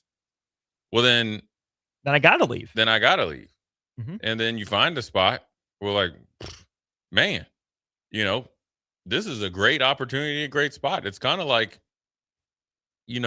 Coach Campbell leaving Iowa State. Look, it's like, okay, we got a little bit of, in football, a little bit of limited resources. Penn State's kind of, they're striking out everywhere. Kirk Cignetti, this, and this. Make this call, and you get the perfect match. Yeah. And then time will tell if it works out on the field, in this case, the court. And then you could look at like, okay, well, what did you kind of have an oversight because you felt like we got because sometimes you can recruit, and you see this in the draft, in the NFL draft. We'll talk about this as training camps going. Sometimes you can say, you know what, we'll draft these couple guys so we got our backs covered, and you forget actually that you recruited Oogie last year. Right. And how excited you were about him last year. You can't let something out of his control with his back deter that for you, because the skill set is the same and the kid is the same. And so we'll see what happens. It strikes me as kind of the inverse of like the Nick Janowski saga. Yeah, I know saga's the wrong word, but story, right? Why were you so excited to commit to Nebraska? You knew what the plan was going in, and then what changed after 1 year? Either something changed, and you're obviously well within your rights to go, but either something did change, and if people knew the full story, not that Nebraska fans weren't understanding, but they'd be like, oh yeah, okay. Nebraska, lowered the offer, or Nebraska, recruited alongside of him, and Or you can got get closer to home. It can happen all the time. Right. I mean, it doesn't matter the sport. It does happen. Right, You can but- get in that gray area. Oh yeah, Quick. but what Nick Janowski did to Nebraska and having the plan and sticking to it, and then deciding not to, kind of makes me wonder about Nebraska, where they must have been planning on Oogie for a couple years. So what would have changed? I assume the medicals in 1 year to make you want to move away from a guy and not be willing to offer him the second year, unless it's anything other than. What's the Colts? The edge for the Colts. I think he was at Philly, or no, he got drafted. No, Phillips. Oh, Arden Key? No, Phillips. That got drafted by the Dolphins. Oh Remember? yeah, Jalen Phillips From Miami, right? Yeah, I believe So so. when he was at UCLA, they're like, "You'll never play again." Or that was Latu with the neck. It was Phillips. He was hurt too, though. Yeah, at one point. So, yeah. but Latu, right, was at Yeah. UCLA, Mhm. and then he went to Washington to UCLA because UCLA right. cleared him. So, yeah. I mean, I think they both had the same story where the doctor was like, "All right, you're done." Well, he goes to rehab. He does what he needs to do. Finds a doctor. Goes to the new school. And there you go. So that could be with Oogie, right? And then Well, Keontae Johnson for Nebraska basketball. right, and that's a little bit more tricky. Neck and heart, both pretty big issues. Yeah, but yes, considering what you do for your sport, so you're Yeah. 100% Yeah. right. Obviously, because it's a cardio game in basketball. Football is a collision sport. Yeah. But then you look at Janowski.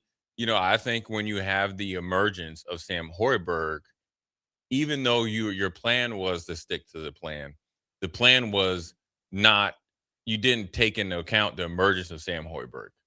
I'd throw this out there. You know what I'm saying? What if you banked on Sam Hoiberg, but Nebraska recruited over you through Marcus Lawrence? I forget the order in which that happened, because you could have had Hoiberg, Janowski, Sanford. Right. So that's my point. Just like it's the same thing with Oogie. Oogie could be like, okay, I get it. You bring in another guy as an insurance policy, right? You got Ormy that gives you a little bit more physicality, right? You can have But I can play with him. I can play with that. And then you got my man Leo too as well. So you feel like, okay, I good. So then maybe you got 2, 3, like 2.5 guys at his position, right? Well, then when you add another guy and you haven't been playing, Well, like, man. oh, well, then the minutes aren't min. They're not minutes. They're not mathing. mathing. Yeah. You know what I'm saying? And so that's where it can happen. It happened the same with Janowski. You can be like, okay, I get it. Like, okay, cool. Sam's going to be the starter. I'm coming off a red shirt. I'm right here with Braden. Excuse me. And then here comes Jamarcus Lawrence, who has played for Fred, who went away. He started his career here. Right. It Yeah. went away. Came back. They actively asked him to come back, which is a totally different dynamic as well, right? Not like he was left out cold in the streets. From an and- evaluation process as a player, where do I stand? Yeah. And sometimes and then look, it worked out for Janowski. He had a really good year this year. And if it works out for Oogie as well, then if Nebraska makes another Sweet 16 run, then all great, right? I mean, Oh, yeah. it works out for both. You look, when kids leave, it's not always a bad thing, but you do have to look at every situation. And basketball is different because it's such a limited bench and roster in Nebraska over the history of their basketball program, and maybe, and more importantly, recent history. You've done really well. You had Derek Walker, you had Rink Mass, and you think that Oogie was going to be next. And when you have 6'11" guys that have that type of skill set, that already have the experience on the opposite and different than the French Connection before, who had a lot of potential but not the experience. And so then he goes to Arizona. That allows that kind of, it's no different than when Dylan jumps in the portal and he goes to Oregon. People are like, all right, well then he upgraded. And so we'll see what happens. A few good texts to get to from our starter Heyman Jewelers text line here on that topic that you were just talking about. 9174 asks, what happens if he does really well at Arizona and the Huskers have a bad year? Number one, I'm pretty confident Nebraska will not have a bad year. Right. I think Nebraska has built a high enough floor that, barring a bunch of injuries or people just getting monstered, right, completely losing their talent, Nebraska will be fine. But I think to your point, Jay, if he does well at Arizona, good for him. The point of the business is that you don't have all the answers. You make the best decisions you can in the moment with the information you have. I think Nebraska was more than willing to have Ugnius Drusevicius back at the right price. At the right price, and in the right role, minutes, right stuff like minutes that. for And him, you and it shouldn't goes wanna both do ways. that. Hey, look, I commend a player. But it's no skin off Nebraska's back. They weren't No. willing to take the risk. Arizona was. You give Arizona and Drusevicius credit for that. And now the onus is on Nebraska to say, hey, you can be right for you, but now we got to be right for us and too. if once Nebraska makes a choice, right, by who they recruit, and you can reference Janowski and all that, then the player has to do what they have to do. And the biggest difference from when I played, and in case when say Eric Strickland and all those guys played, you didn't have any choices back then, so you would have had to just deal with it, right, or transfer down a level. Yeah, for Oogie's sake, he was able to go to another school that's obviously a national powerhouse, Final Four caliber, year in and year out, to a well-respected coaching program that does a really good job of developing big men, skill set fits, and he wants to be in the major part of the rotation, and you can't fault him. Nebraska made their choice based on the factors that they knew. One, that they figured, okay, we have to. You can't fault Fred and those guys to go in and like recruiting guys at his position, because you played 11 minutes last year. 11 whopping minutes. Right. You're right. And it's not your fault. It just happens, right? I mean, it wasn't like you went out and, was out there like, popping wheelies down O Street and threw his back out because he, fell on his back. It's just part of the game of basketball. And then you can't, fault Oogie to find an opportunity that he feels that he deserves, because he's been working diligently to get back and become healthy. And it lets you know, or it's safe to assume right now, on May 11th, that he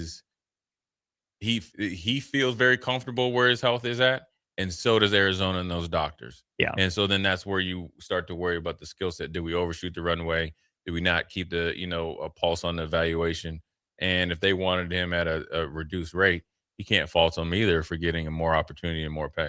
My dad texts in, he says, I also suspect that Arizona, while not willing to just throw money at an injury-prone guy, is also likely better situated to have more money available to take a chance on a guy that may or may not be entirely healthy. Nebraska probably can't afford to do that. Perhaps Arizona can. Yeah, rightfully so, because, I think this year was a big year where we talked about getting them a little bit of an uptick in, rev sharing or NIL support, where Arizona, they're the number, the basketball program, men's is number one as far as rev share goes. Yeah. And so, they're not throwing blind money at it like we're paying them top dollar, but I'm sure they're able to pay him more in a we'll wait and see / reserve role at worst case scenario than Nebraska being stretched thin, and then you're in the mix with 3 other guys. Right.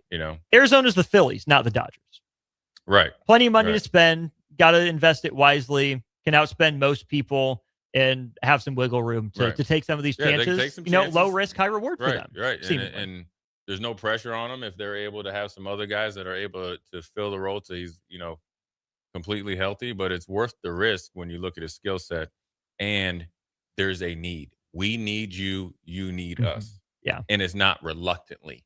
It's not the only. You get what I'm saying? Right. Not a marriage of convenience. Right. You chose it. Right. Yeah. You chose each other, and in just circumstances worked out for it. 2 more to get to, and then we'll take our first break of the hour. 3208 says, love Oogie, but he's built to do better at Arizona. I think he won't have to shoot from outside as much. Not that he's bad at that, but he can finish inside and block shots, which is probably what he would have been doing with Rink on the roster last year. This year, he likely would have had to play more like Rink, and I think that Kapke can transition to that Rink role a little more smoothly. TBD, Kapke's assist rates weren't and aren't as high as Rinkmast's were, but he wasn't used that way before. Shooting numbers are close. Haven't seen Kapke shoot a lot. Mast had a pretty dang good looking shot. Numbers weren't necessarily there for Rinkmast consistently, but you saw him heat up in a hurry. I'm not sure that Bowden Kapke's a 6, 7 made threes in the game type of guy like Rinkmast was. He might not be the exact same passer that Rinkmast was, but Jay, I've said it before and I've said it again.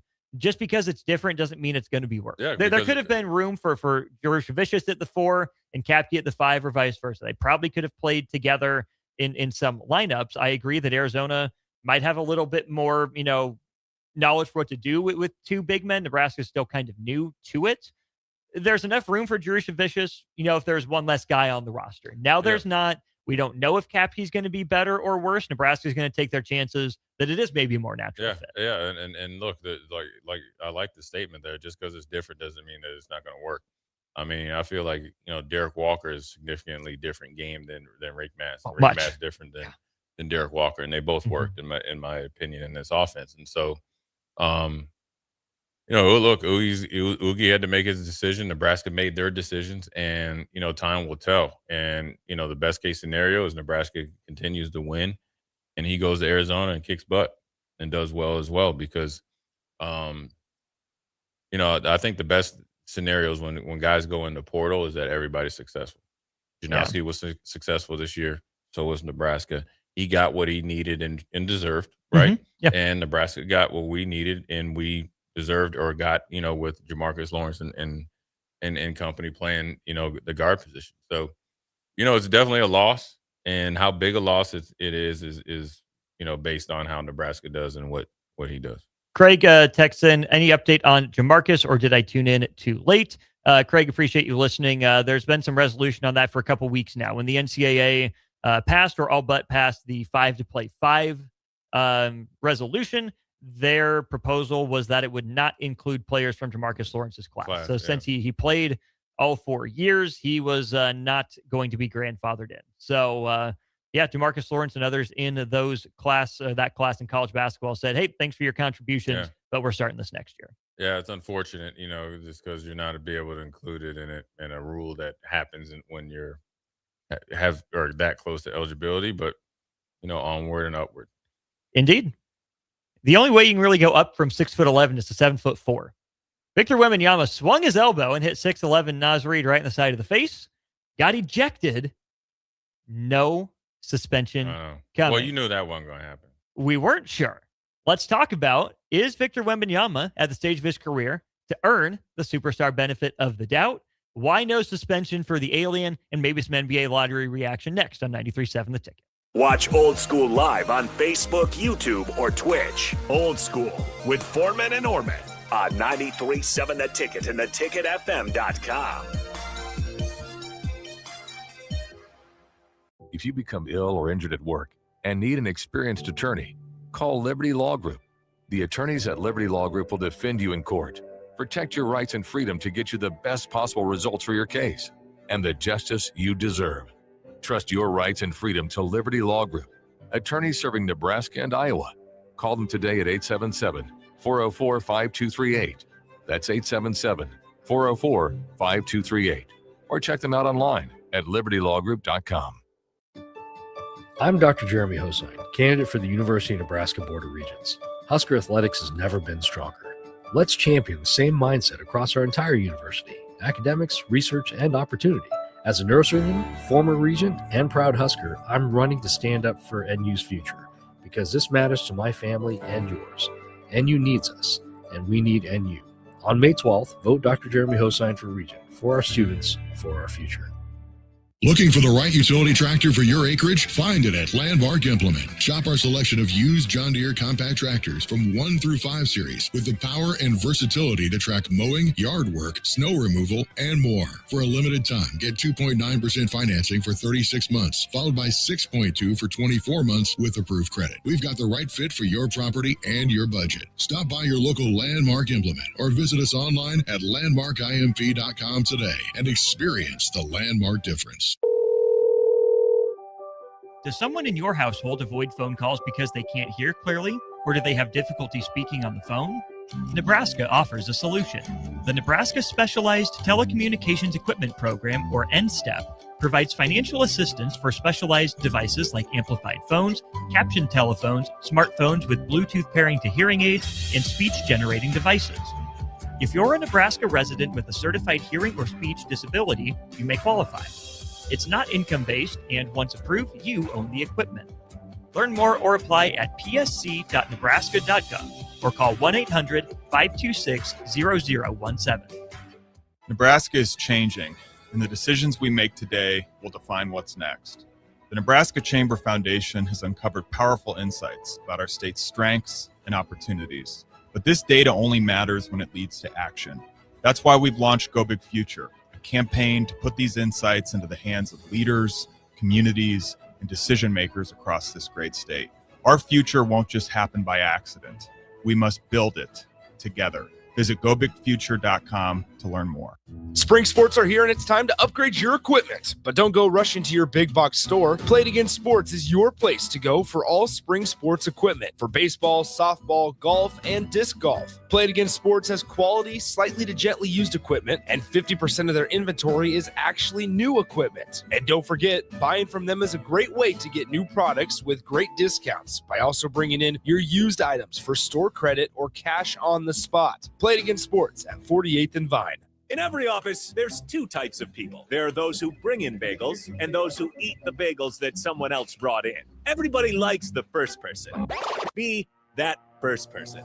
Weekday mornings at 7:30, you have a chance to win a business box of bagels from Bagels & Joe. All you have to do is shut up, Sipple. 2 questions for you, 2 for Sip. Win, and the bagels are yours. Lose, well, you don't want to lose. You lost Monday, you lost Wednesday, you're a loser. Shut up, Sipple. Weekday mornings at 7:30, brought to you by Bagels & Joe.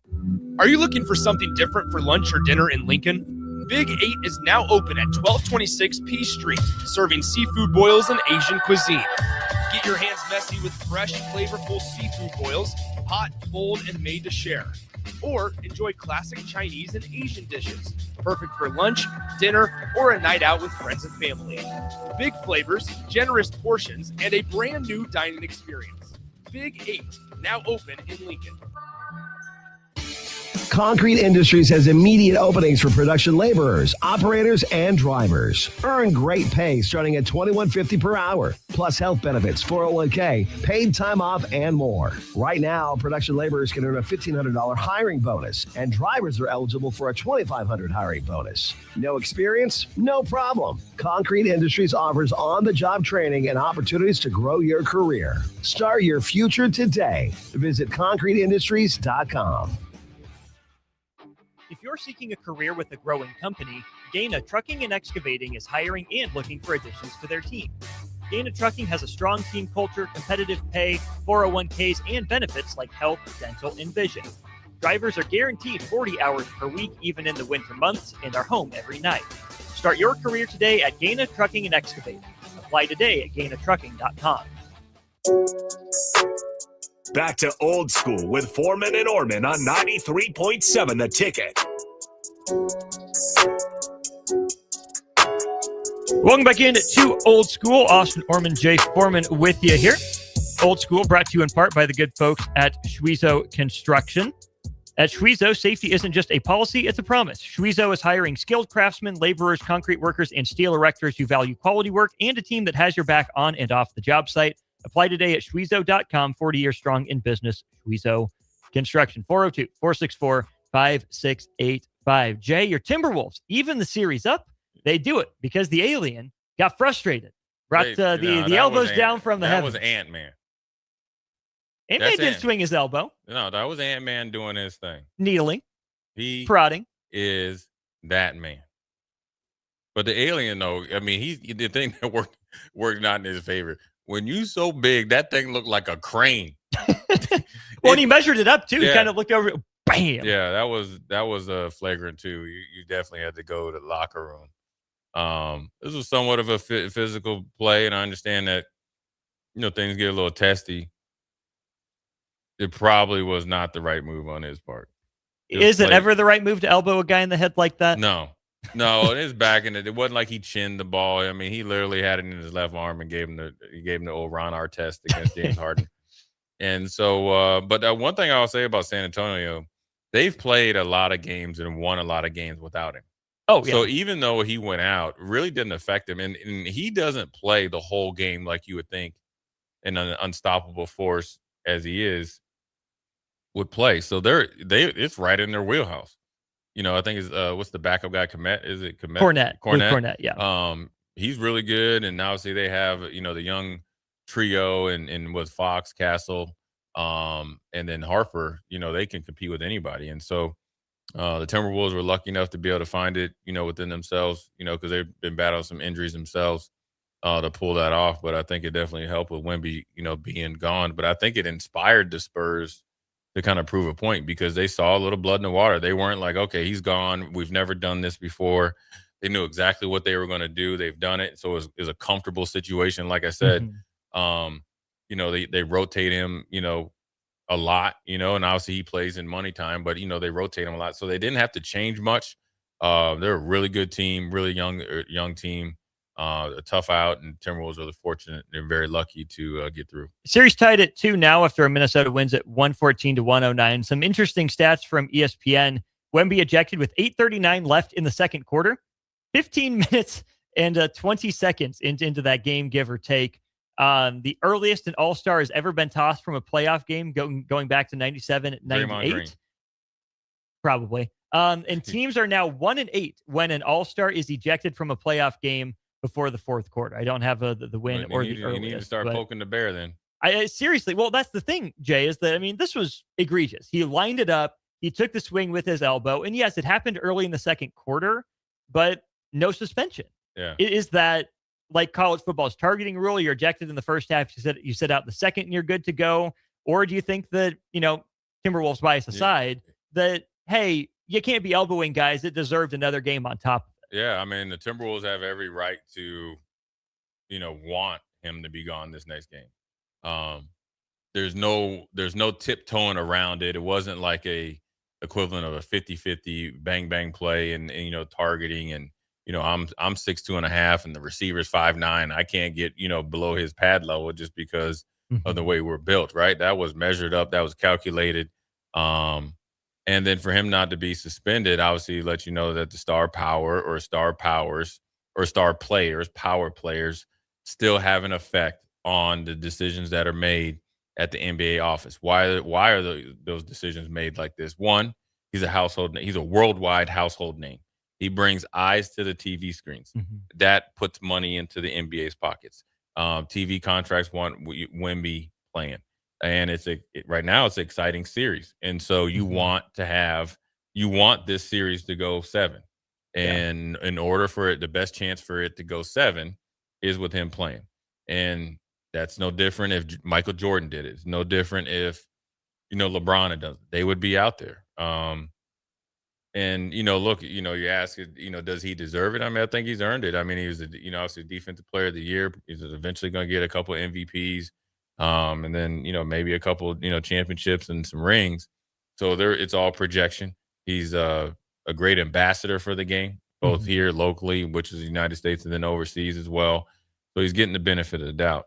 It's no different, to go a little long. It's no different. Do you remember, I forget what game it was before the Michigan game, Caleb Downs, because they were playing at home, and I think they might have been playing the Gophers.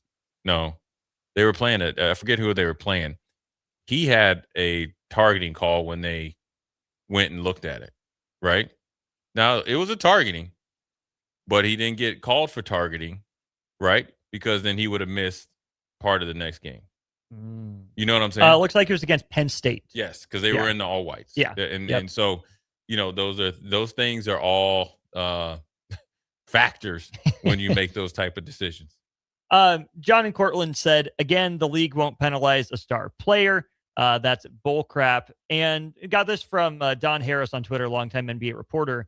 2 league sources say that no prior history and the lead up to the elbow played a role in the lack of suspension. If the first foul on the play had been called, the elbow probably would not have happened, which I think is, number one, fair, because like you said, Wemby's been a heck of an ambassador for the league early on, gotten all sorts of positive attention and headlines, hasn't been a headache, hasn't been a problem. On the flip side, consequences are consequences. Actions are actions. And Matt Moore, I quote him quite a bit here at Hardwood Paroxysm on Twitter, says, well, you know how, guys like Lou Dort and Draymond Green got a reputation? It's by being allowed to get away with stuff like this. And yes, he got the flagrant 2. He sat out the rest of the game. It's probably the right decision. He learned his lesson. His team lost. And you are giving him the benefit of the doubt that, hey, we know your character. We're going to tell you that for this time, heat of the moment got to you. You expect yourself to be better. We expect you to be better. We're not letting it slide because it was still a flagrant in game. But okay, now you know the deal. I don't think it's going to lead to more, but once you've shown you're willing to do it once, makes it easier to do it a second time. Yeah, and it could be something that a inexperienced ref could be looking for, but then also you don't want it to become a habit. So what they're doing is they're assuming your character is what it has been. Now it's up to you to make those assumptions into reality. And so You're 100% right. There was probably a couple, fouls that they could have called well in advance. They didn't because they're letting them play. And, if they're letting you play, that doesn't mean you bend the rules and drop a Dusty Rhodes American Dream bionic elbow on somebody. So they're never going to suspend a household player, superstar player.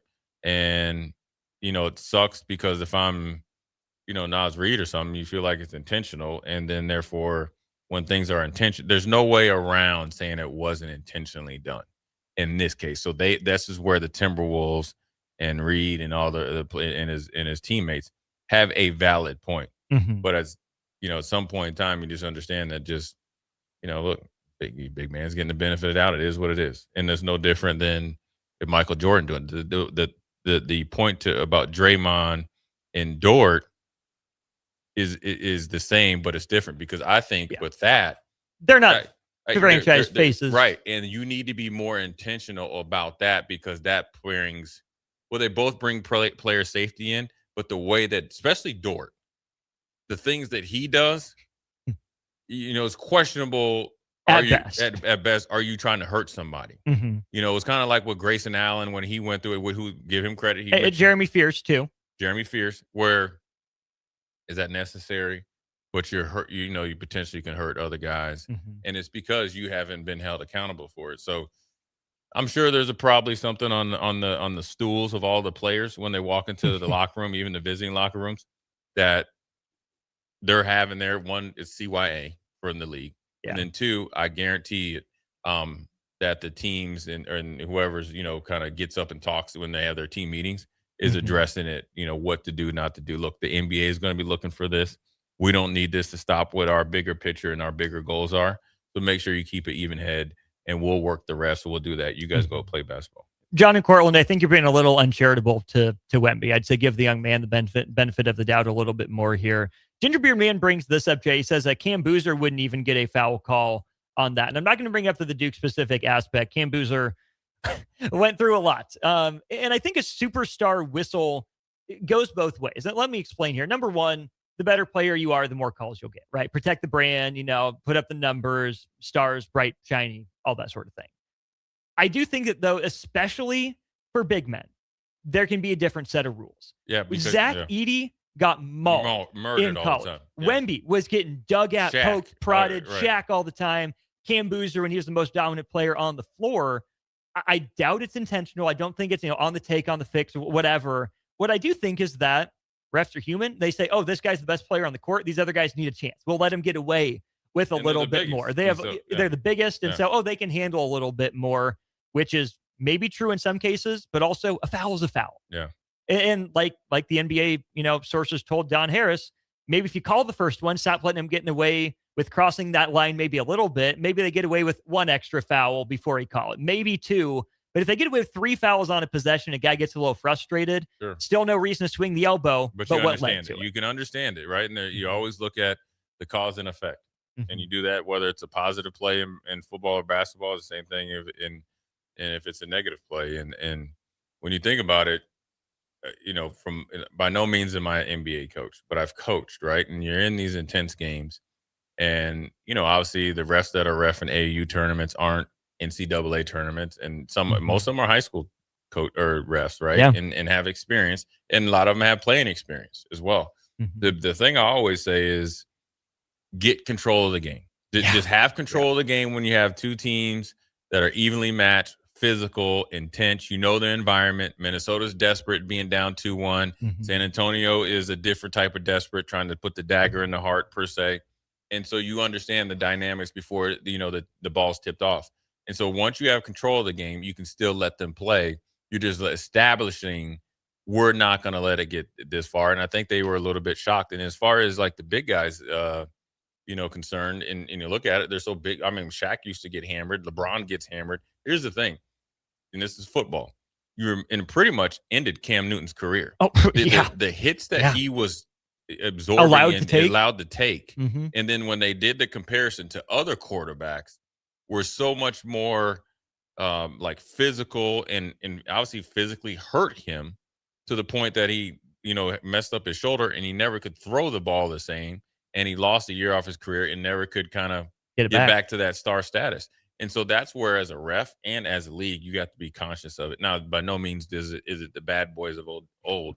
But that's what you have to fight against when you have a significantly bigger player going against every other small player in the league, and it's an intense game. We'll save some NBA draft lottery chatter for tomorrow. A couple things on our starter Heyman Jewelers text line and some wrap-up NBA playoff thoughts at the end of hour 2. You're listening to Old School with Jay Foreman and Austin Orman. Download the mobile app and listen wherever you are on 93.7 The Ticket and theticketfm.com. Are you looking for something different for lunch or dinner in Lincoln? Big 8 is now open at 1226 P Street, serving seafood boils and Asian cuisine. Get your hands messy with fresh, flavorful seafood boils, hot, bold, and made to share. Or enjoy classic Chinese and Asian dishes, perfect for lunch, dinner, or a night out with friends and family. Big flavors, generous portions, and a brand new dining experience. Big 8, now open in Lincoln.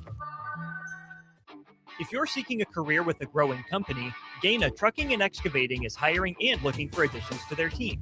Gaina Trucking has a strong team culture, competitive pay, 401ks, and benefits like health, dental, and vision.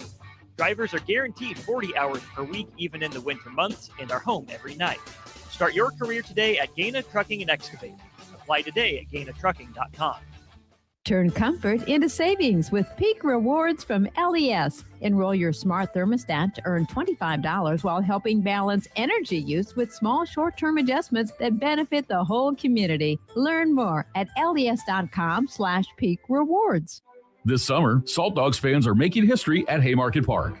We're celebrating 25 seasons of grit, grins, heart, and hometown pride. Lincoln, you built this stadium. You named this team. And season after season, it's you, the fans, that keep us coming back for more. So let our thank you be our promise. The best is yet to come.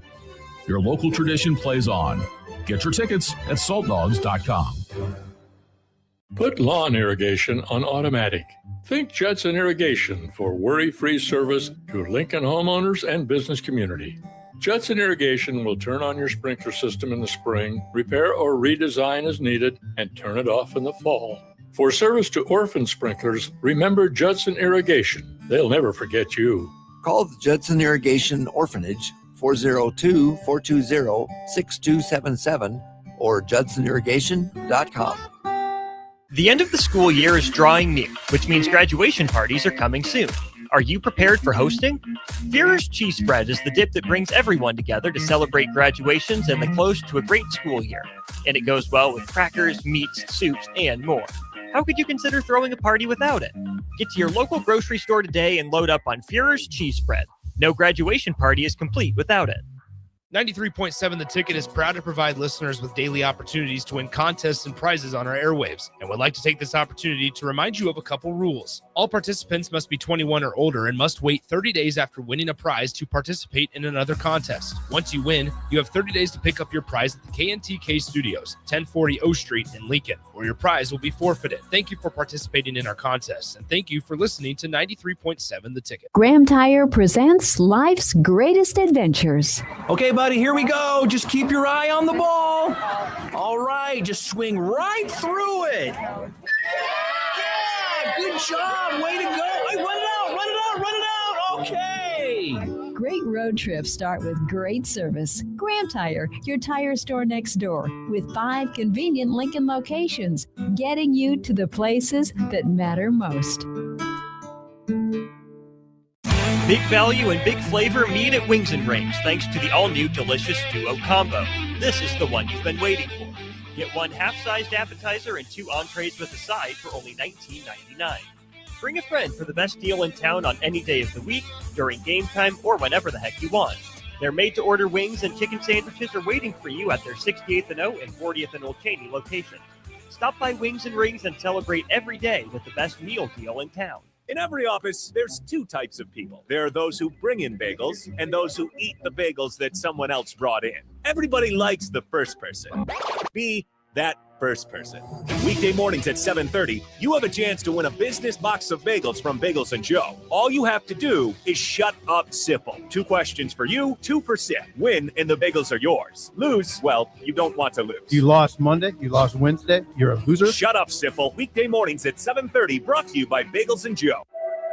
At Planet Fitness, we know how important it is to take care of both your mind and body. That's why now through May 15th, all new members get free massage amenities all month long, so you can reset, recover, and leave feeling stronger than when you came in. Join the club for just $1 down, $15 a month, and get free massage amenities for the month of May. No commitment. Deal ends May 15th. Planet Fitness. We're all strong on this planet. See club for details. Back to Old School with Foreman and Orman on 93.7 The Ticket. Yes, indeed. Welcome back in. Short segment wrapping up hour 2 of the show. Full hour 3 coming your way here at 5 p.m. Big thanks to Graham Tire Company for their sponsorship of the show. Jay, let's get to this from our Starter Heyman Jewelers text line. Horns Down says, I've been in enough bar fights to know you don't just fall down from an elbow. Yet another reason the NBA is trash. You ever been elbowed by a 7'4" guy with bad intentions? Horns Down. Well, you're not, ready for it. I mean, you could have been put to sleep there. Popped right in the jaw. Especially with that thing. That thing is probably pointy as all get out. All skin and bones. Yeah. And it was a lot of force behind it. I mean, obviously, you're glad that Reed is okay, but Wemby had to, he missed the game or majority of the game, and we'll see what happens after that. I mean, it's a play that he probably regrets and the NBA regrets, because that's not what you want to see in a playoff game with two, well-respected, highly skilled teams. Absolutely. Knicks highly respected, 76ers less so. Knicks sweep them out of the Eastern Conference semis. I would have never thought that was going to happen. Bludgeon them again. They put the 50 burger on the Hawks. They put a 30 burger on Philly. That's a Styles. I mean, but the crazy, you feel like the matchup favors Philly in some ways. Yeah, look, you think Embiid, when healthy and motivated against Cat, you're almost like Embiid.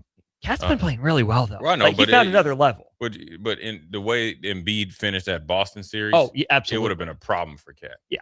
For sure. And over the history, or at least up until recently, Embiid's been giving him the business. And then when you think of Brunson and Maxey, say that's a wash. Then you think like, okay, the third scorer for Philly is better than any third scoring option for the Knicks. You're down to what? Paul George versus OG Anunoby? Paul George versus Mikal Bridges? Well, Bridges is healthy. OG is hurt. Yeah. Deuce McBride. Right. Josh Hart. But then Jalen Brunson was like, well, you ain't this 1A is better than 2 of yours. And they got, I mean, that's a type of loss that will send Philly, the sports stations, the powers that be, into a frenzy, maybe to make a rational decision. Because they got a good team. I think health is an issue. I think the chemistry is starting to get there. They're going to have to make some decisions as far as Paul George and company. But they're good decisions to make, because you got some good young talent. And if you can get a focused and motivated Embiid ever. And it might be one of those things that you're not going to be either drafting or acquire his replacement. You can do it kind of like San Antonio does, right? Where you're not load managing him because you're playing him, the same amount of games. You're saving him and really making it more efficient with him versus maybe overextend him, with the thought playoffs he's more fresh, and then obviously a better player. Pistons lead the Cavs 2-1. Game for tonight in Cleveland. The Cavs are 3.5-point favorites. All right, Jay. Lakers down 3-0 to the Thunder. Let's say they're cooked. Let's say Bron does the unimaginable, brings them back from down 3-0, reverse sweeps the Thunder out of the Western Conference semis. He's the greatest of all time. Well, would that be a better comeback, a more iconic comeback than the 2016 finals down 3-1 to the Warriors? Oh, that's a tough question, because the dynamics around it so different. I would say, yeah, that's the harder thing. It'd be harder for him to come back, reverse sweep these guys, than obviously what they did with the Cavs against the Golden State. Who would need to get ejected from OKC to kickstart the comeback? Chet and okay, so there's the problem. And their coach, all three of them. They had to be like a bench clearing brawl, and they got to suspend them or something like that. I mean, the Lakers are just LeBron, older LeBron, having to do way too much.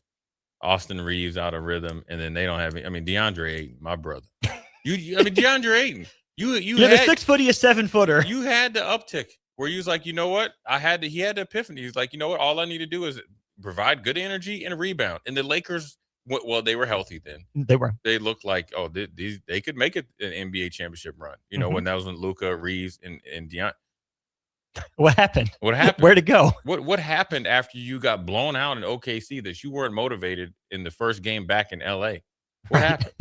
Did your alarm not go off on time? Did you miss shoot around? Was it a snowstorm again? Yeah. The Lakers are just poorly put together. Everybody's going to blame LeBron. Don't blame my guy JJ though. And that's it. And JJ kept it real. He's like they got their butt kicked. That's a heck of a team. There's nobody but to blame but the circumstances. It's not a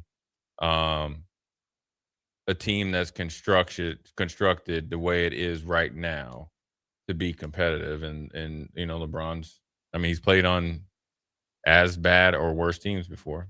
He just was a lot younger. Not so much there. Yeah, the math is definitely mathed on him all the time. And speaking of math, Matthew Dellavedova ain't walking through that door. Neither is Channing Frye. Neither is Richard Jefferson. Was it Varejao, whatever his name was? Anderson Varejao. Yeah. Where is he? Where is he? He's in Brazil. He's Brazilian, right? Yes, believe so. Yeah. Anderson Varejao. I guarantee he's on a beach somewhere drinking a Brazilian libation. Here we go.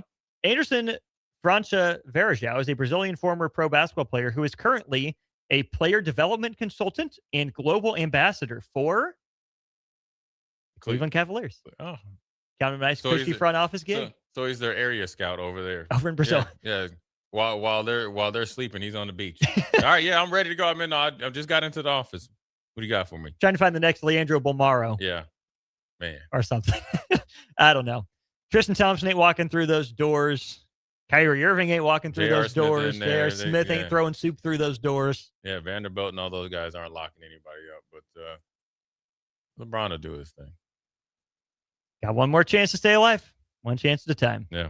He's Jay Foreman. I'm Austin Norman. Full hour 3 of Old School after this. Watch Old School live on Facebook, YouTube, or Twitch. Old School with Foreman and Orman on 93.7 The Ticket and theticketfm.com. This is Lincoln's home for sports talk on the FM dial. Also online at theticketfm.com. On the internet. KNTK FM Firth, 93.7 The Ticket. Put lawn irrigation on automatic. Think Judson Irrigation for worry-free service to Lincoln homeowners and business community. Judson Irrigation will turn on your sprinkler system in the spring, repair or redesign as needed, and turn it off in the fall. For service to orphan sprinklers, remember Judson Irrigation. They'll never forget you. Call the Judson Irrigation Orphanage, 402-420-6277 or judsonirrigation.com. At Planet Fitness, we know how important it is to take care of both your mind and body. That's why now through May 15th, all new members get free massage amenities all month long, so you can reset, recover, and leave feeling stronger than when you came in. Join the club for just $1 down, $15 a month, and get free massage amenities for the month of May. No commitment. Deal ends May 15th. Planet Fitness. We're all strong on this planet. See club for details. Sandhills Global is growing right here in Lincoln. With our expanding campus and continued growth, we're hiring across a wide range of careers, from interns to experienced professionals. Join the team at Sandhills Global and build your career with competitive pay, great benefits, and real opportunities to grow. Visit sandhills.jobs to view openings and apply today. That's sandhills.jobs. 93.7 The Ticket, Fox, KFXL weather. Brought to you by Bryant Air Conditioning, Heating, Electrical, and Plumbing. Your Lincoln forecast for today. We'll see lots of sunshine. It'll be crazy and warm. An afternoon high near 86. Tonight, mainly clear skies, continued breeze, below around 60. And tomorrow, we'll see decreasing clouds throughout the day. It'll be breezy and warm in the afternoon, high near 85. I'm meteorologist Kyle Fletcher for 93.7 The Ticket and theticketfm.com. The end of the school year is drawing near, which means graduation parties are coming soon. Are you prepared for hosting? Führer's Cheese Spread is the dip that brings everyone together to celebrate graduations and the close to a great school year. And it goes well with crackers, meats, soups, and more. How could you consider throwing a party without it? Get to your local grocery store today and load up on Führer's Cheese Spread. No graduation party is complete without it. Hey there, this is Paul Scheel, owner of High Electric. I want to thank our friends and loyal customers and introduce High Electric to those looking for a new electrician. We've been serving the Lincoln and Omaha area for over 30 years, from design to install, upgrades, and repair. If you're a homeowner or a small business needing some electrical work, call us at 402-466-6606 or check us out at hyelectric.com. We look forward to hearing from you. Graham Tire presents life's greatest adventures. Okay, buddy, here we go. Just keep your eye on the ball. All right, just swing right through it. Yeah, good job. Way to go. Hey, run it out. Okay. Great road trips start with great service. Graham Tire, your tire store next door, with 5 convenient Lincoln locations, getting you to the places that matter most.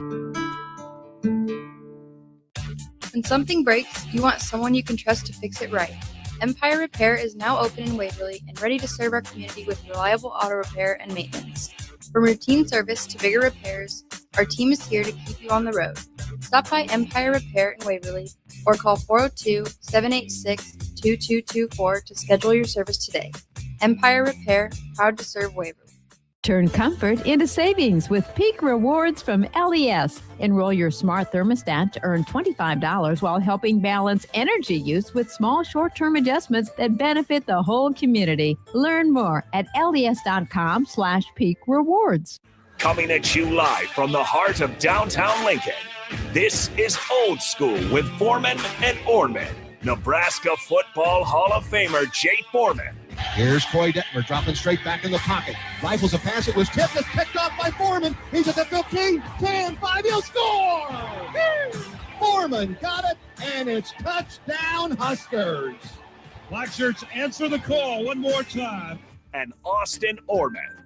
Old School with Foreman and Orman is sponsored by Graham Tire Company of Lincoln, your tire store next door with 4 Lincoln locations. Old School with Foreman and Orman on 93.7 The Ticket and theticketfm.com. What up, Jay Foreman, Austin Orman, Old School to New School way on this beautiful Monday, third hour. Once again, we are brought to you by Graham Tire, serving the Midwest for 75 years and counting.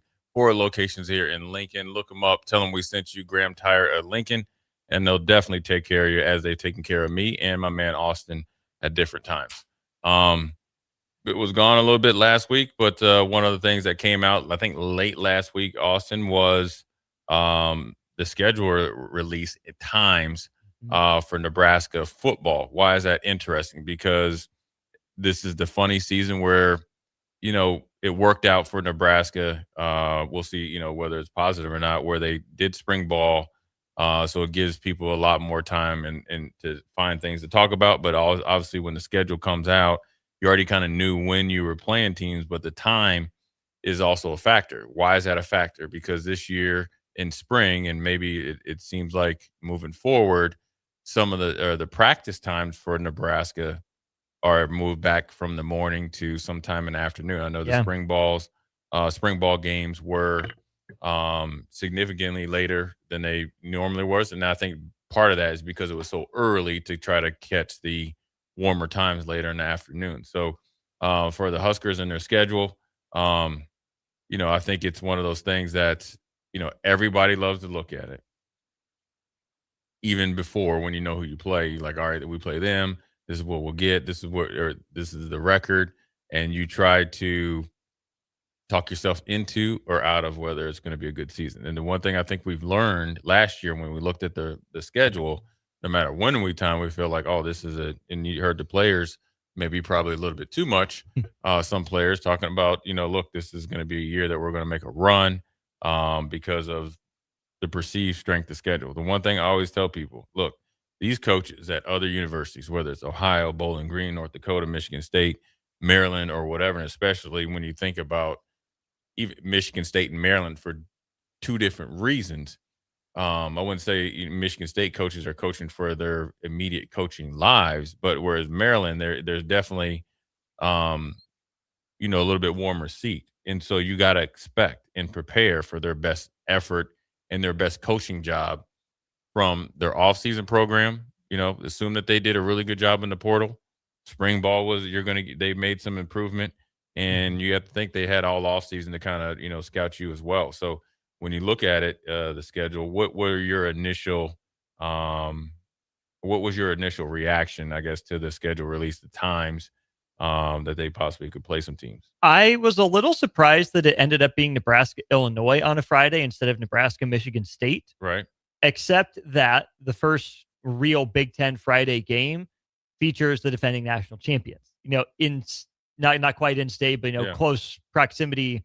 Teams Northwestern and Indiana usually duking it out for fifth or sixth in the division. Now Indiana has, of course, moved way past that position in the divisionless Big Ten. So I totally get the Big Ten making that move, putting their defending champion in a window that, according to the breakdown that Fox did, got better ratings than any of its windows on Saturday. So, hey, here's your first opportunity. What we're going to do is we're going to feature the team that won it all last year. Makes a lot of sense, even if I thought Nebraska, Michigan State would have been another pretty good candidate for a Friday night game. There, Nebraska, Illinois on a Friday. We've seen that time and time again.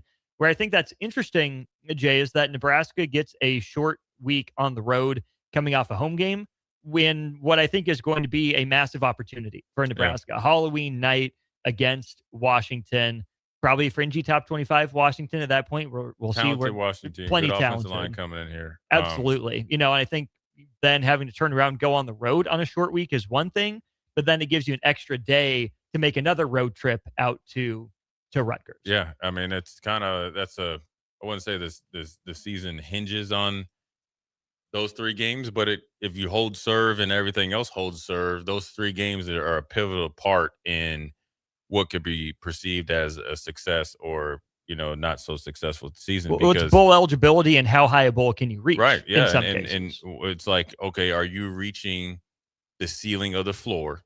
Mm-hmm. Right. When you're looking at 6 wins, mm-hmm. or can you really level up and exceed expectations? And possibly, ideally, you'd like to go 3-0. You're thinking like, okay, we won 8 games with this gauntlet of a schedule, and that's not even including the possibility of going on the road with what's been perceived as a better fit for quarterback, a way better offensive line, a defensive coordinator, and defense that fits your players and the players that you brought in better than what you had previously mm-hmm. to go against a team that you owe some payback on, and you have definitely double payback the way that you lost the last game that you were at Iowa. Yeah. But if you were able to do that, and especially at a crucial part of the season, coming off 2 really, really hard games at home against Indiana, all the way out to Oregon, then you get the bye week. So you kind of get, if it doesn't go well in Oregon, you get all that kind of out of your system, able to defend your home turf, go on 2 road games. You're showing things that aren't even in the win-loss columns. You're showing mm-hmm. the maturity to go on the road, the maturity to deal with success, the maturity to double down on your success. And you obviously had to show some improvement over the last, at that point, would have been 5 or 6 weeks. That's probably my favorite stretch of the schedule for Nebraska for a lot of reasons. Not the non-con? Well, the people this year, the non-con was great, Yeah. The first, I think, defining stretch for Nebraska, where I think we'll really get to see what this team is made of, are the first 3 games of conference play. On the road at Michigan State, probably a charged up environment for Fitzgerald's home opener in Michigan State. We'll see how good the Spartans are or aren't. But then you get Maryland. They always start well, late August into September. Can Nebraska be the team that kicks Maryland off on its annual slide through October and November? Or is this the year that it's different for Maryland? They come to Lincoln and knock Nebraska off, and, this year is actually going to be different for us. And then, Jay, you get your crack at Indiana, and that still means something. Will they be preseason number 1? I highly doubt it. Do they deserve the benefit of the doubt? Absolutely. And so I think that Indiana being on national TV against Northwestern, we'll see how challenging that is for them. But I think there's a real opportunity for Nebraska in, some version of a highlighted window to be the first team that, if it starts 5-0, actually pushes Indiana. Whether or not they win it, I don't think the season hinges on barometer Indiana this year for this team. I don't mean to cut you. What's your barometer with looking at this schedule? And you've kind of been able to see some reports coming out of all these, even the non-kind Ohio, how they recovered with, the stuff with their coach and coming off a great year. Bowling Green, you expect Eddie George and those guys to be competitive, North Dakota, etc. What's your barometer this year? Is it the win-loss? Just period. Just take that. Or is it win-loss and I want to see what you do against the major competition? Because there's a different way you can look at it, because when you think about okay, we're going to measure how you do against Indiana, you got to be careful of that, because when Tom Allen was at Indiana, he played that game, the first game against Ohio State that year that he was eventually was fired, so close to the vest. Arguably, you were playing not to lose too bad, so it looked good, right? You had a number coming into the game of, all right, we want to keep the difference in the game at 24 points or less, versus going in there shooting your shot and you might end up losing by 31, right? And so where are you at from a fan's perspective of evaluation and what it would look like when you look at this schedule, and then what it looks like against the better teams on paper? That is the distinction that I choose to draw, but I don't want to have to draw, because it is wins and losses. Yeah, Nebraska has taken incremental steps forward from 5 to 6 to 7. Easy math would tell you, add one more win, you get to 8. If Nebraska wins 8 games, whether it's a 7-5 regular season with a slightly better bowl win, or it's 8 regular season wins, which I think would be ideal, and then leave the possibility open for anything else, okay, that's good. I think, to me, Jay, the barometer, though, is probably the Washington and Illinois games in back-to-back. Washington probably more talented on the surface than Nebraska in most people's eyes. They'll start ahead of them in any preseason rankings or whatever. And then Illinois knows who it is. Nebraska is still trying to find who it is. And so, yeah, Illinois has a new quarterback, lost plenty of pieces, but they're more established. They've made bigger runs than Nebraska has in the last few years. And so I think Nebraska finding ways to win a game like Washington, if it is a top 25 game, get off that, bad streak, whatever, find a way to go on the road against Illinois that I think is going to be a game that probably opens up, within 4 points. Either way, I think it ought to be a tight game by the numbers and on paper. Nebraska can win its home game, pull its home upset. That's great. If you can go on the road and quote unquote steal one, but win a hard fought game that you lost before, that goes a long way. And, wins and losses are ultimately the way you judge a season, how successful you were to what degree.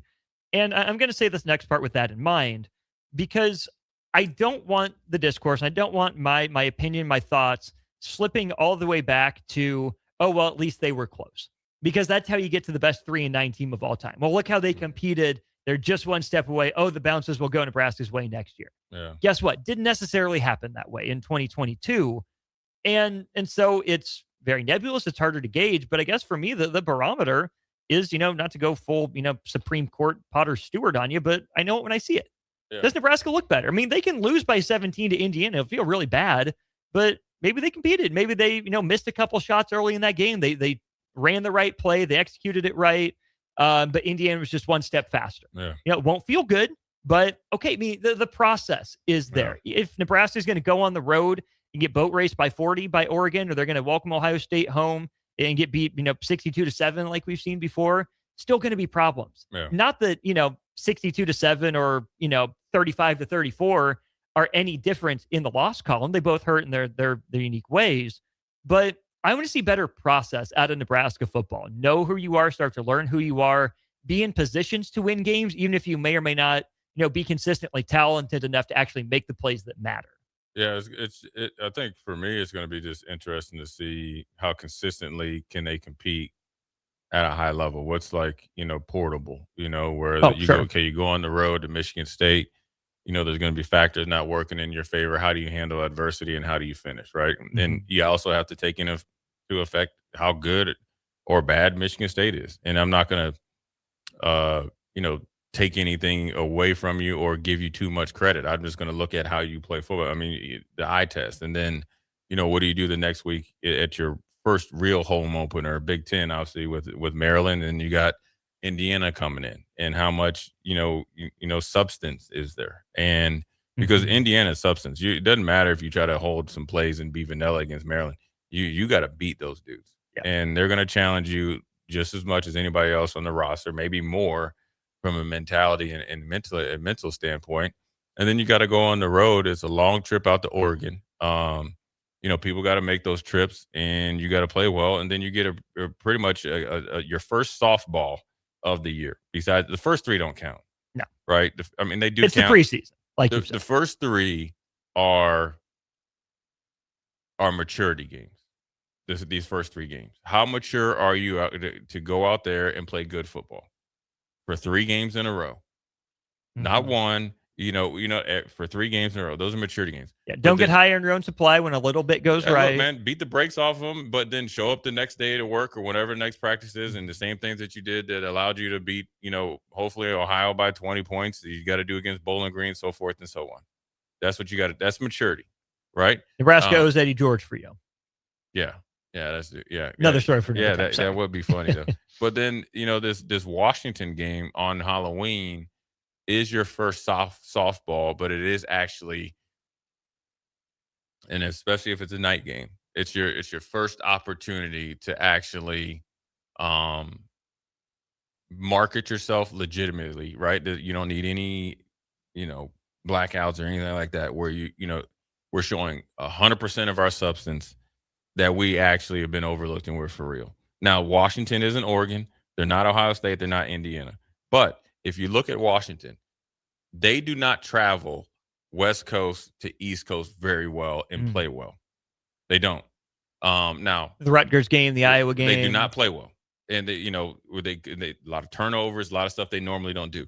Now, from Seattle to Lincoln isn't as far, but that bodes well for Nebraska. That's still 2 time zones. So that's a softball against a team that it would be a heck of a matchup at a neutral site or there. They're whatever Jed Fish hasn't been able to kind of wrap his arms around, we can take advantage of it. It feels like it could be setting up for that Washington game to be Nebraska's second chance at last year's USC game. Yeah.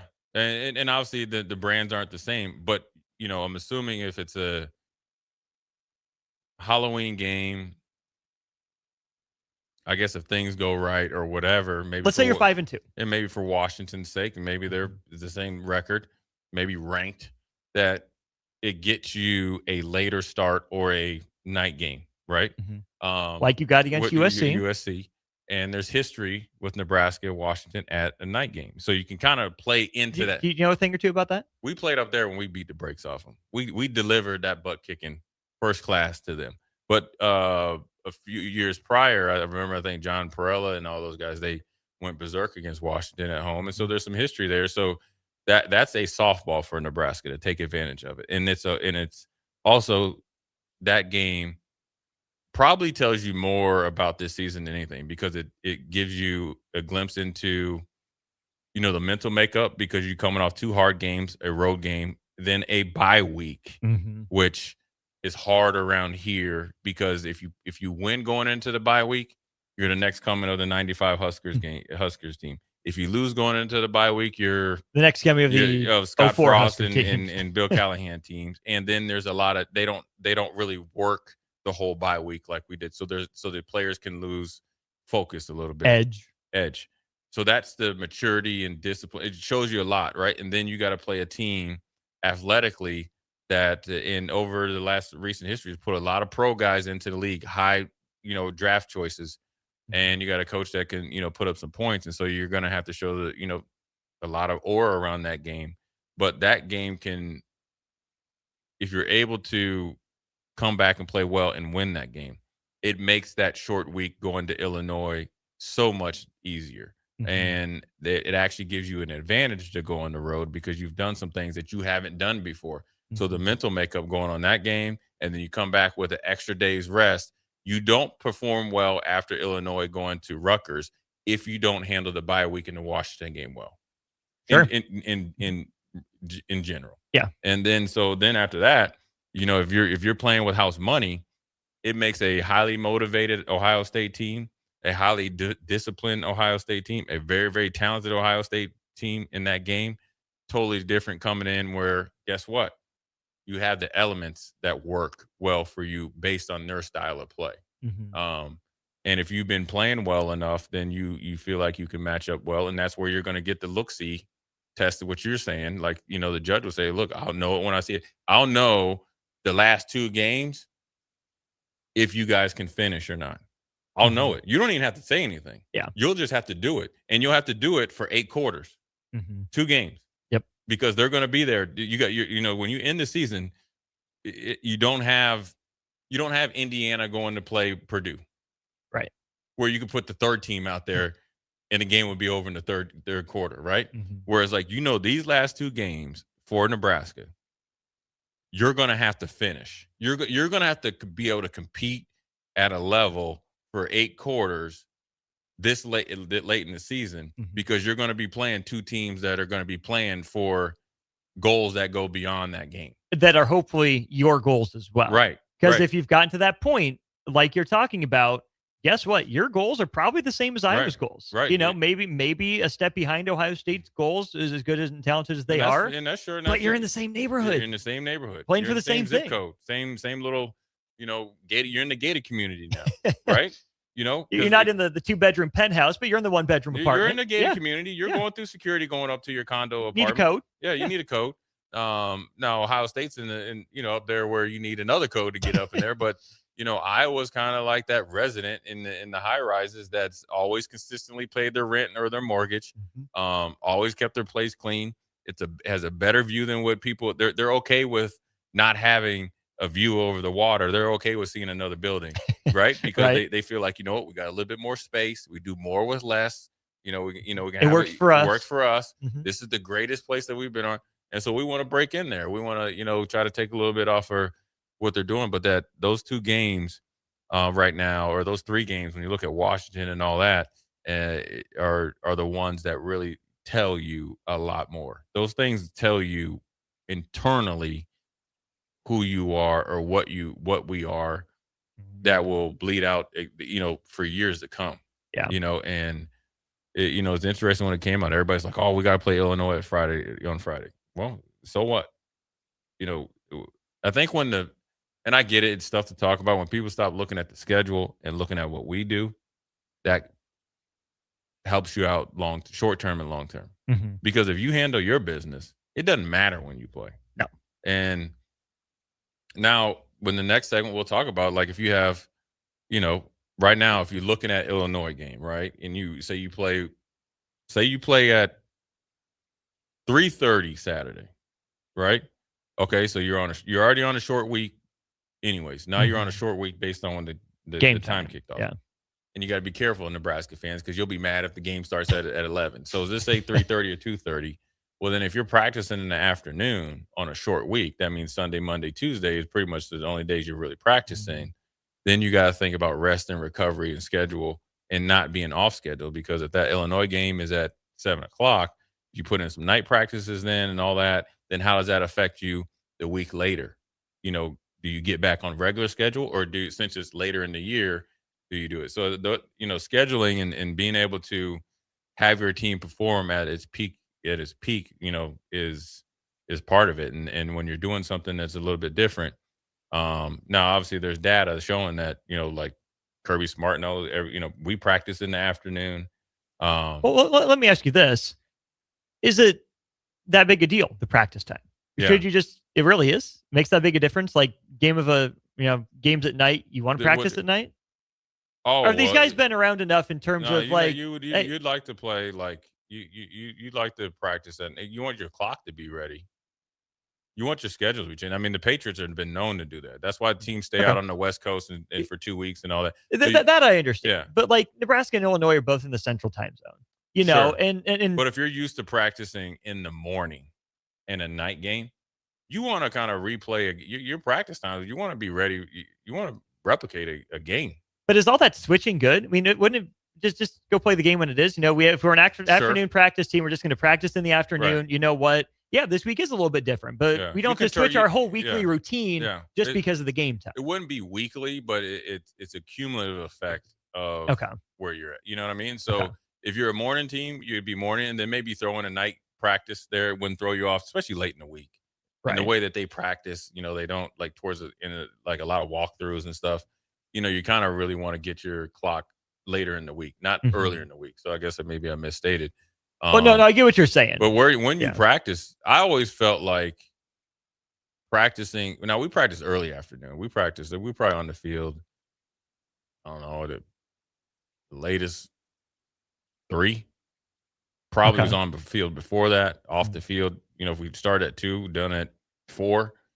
I like that because it gives you a chance to get up, get a meal in you, lift if you needed to, go to class, meetings, on the field. Rest, recovery, eat. If you need to finish up later, lift, more class.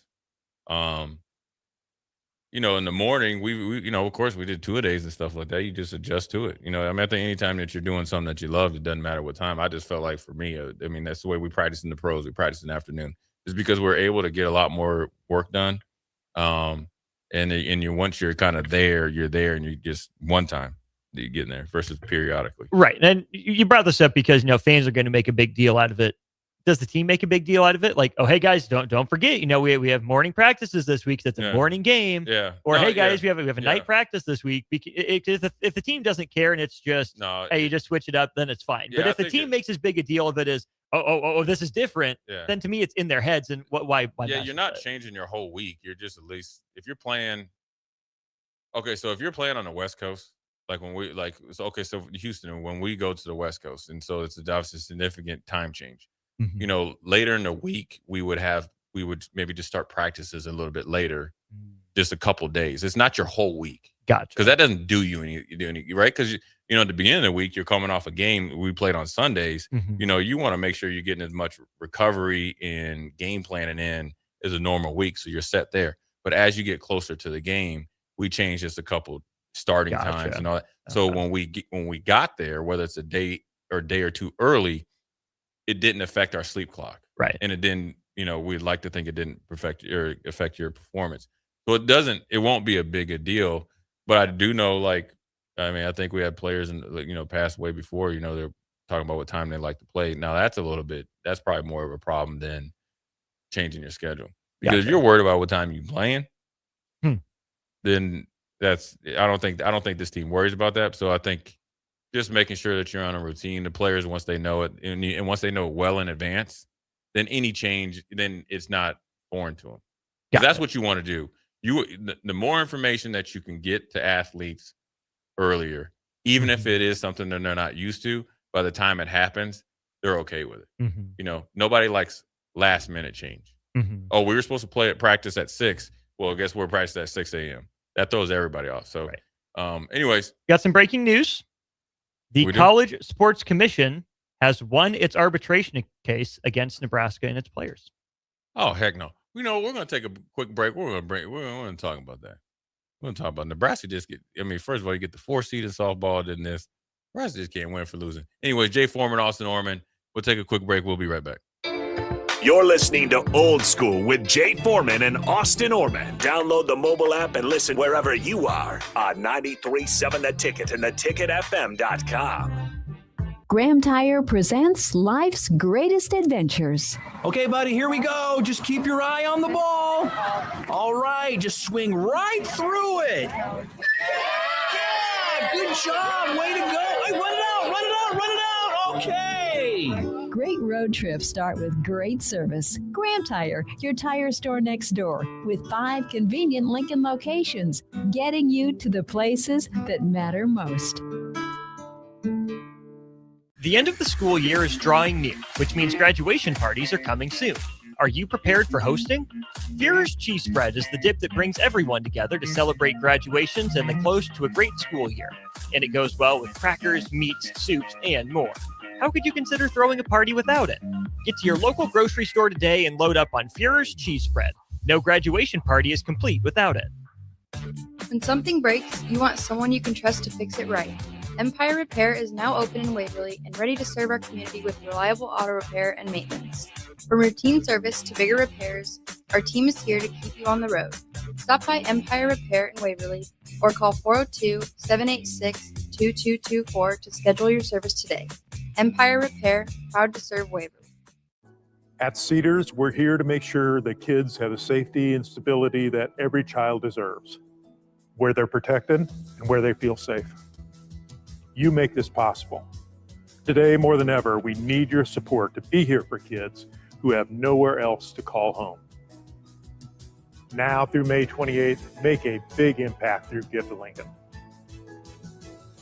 Give to Cedars now at givetolincoln.com.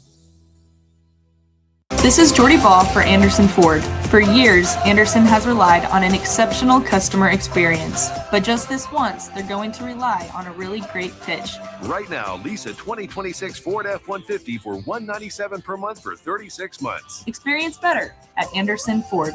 Stock number 1008753, a 99 per month lease for 36 months with a group credit, 7,500 miles per year, 10,250 due at signing, no security deposit required, tax, title, and license fees extra, residency restrictions apply. Program subject to change. Must take new retail delivery from Anderson Auto Group by 4/30/26. Hey there, this is Paul Scheel, owner of High Electric. I want to thank our friends and loyal customers and introduce High Electric to those looking for a new electrician. We've been serving the Lincoln and Omaha area for over 30 years, from design to install, upgrades, and repair. If you are a homeowner or a small business needing some electrical work, call us at 402-466-6606 or check us out at hyelectric.com. We look forward to hearing from you. Turn comfort into savings with Peak Rewards from LES. Enroll your smart thermostat to earn $25 while helping balance energy use with small short-term adjustments that benefit the whole community. Learn more at les.com/peak rewards. If you're seeking a career with a growing company, Gaina Trucking and Excavating is hiring and looking for additions to their team. Gaina Trucking has a strong team culture, competitive pay, 401ks, and benefits like health, dental, and vision. Drivers are guaranteed 40 hours per week, even in the winter months, and are home every night. Start your career today at Gaina Trucking and Excavating. Apply today at gainatrucking.com. Are you looking for an exciting new way to put your skills to work? Explore new career options in the fintech industry at Currency, a Sandhills Global company. We offer full-time positions in financial sales, compliance, operations, and other fields. We also offer a 4.5-day work week, an attractive benefits package, and opportunities for advancement. Put your motivation to work and grow with us at Currency.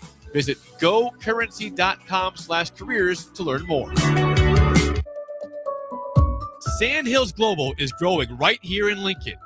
With our expanding campus and continued growth, we're hiring across a wide range of careers, from interns to experienced professionals. Join the team at Sandhills Global and build your career with competitive pay, great benefits, and real opportunities to grow. Visit sandhills.jobs to view openings and apply today. That's sandhills.jobs. Hey USA, it's your 250th birthday, and Amigos brings the party. The Yankee Burrito is back. And what's more American than a hot dog? In a crispy tortilla. This summer, the All-American Twist is back too, for just $3.99. There's festive layers of red slushy, white soft serve, and blue slushy with whipped cream and a cherry on top. Celebrate freedom, flavor, and fun in every bite with a Yankee Burrito and All-American Twist, only at Amigos.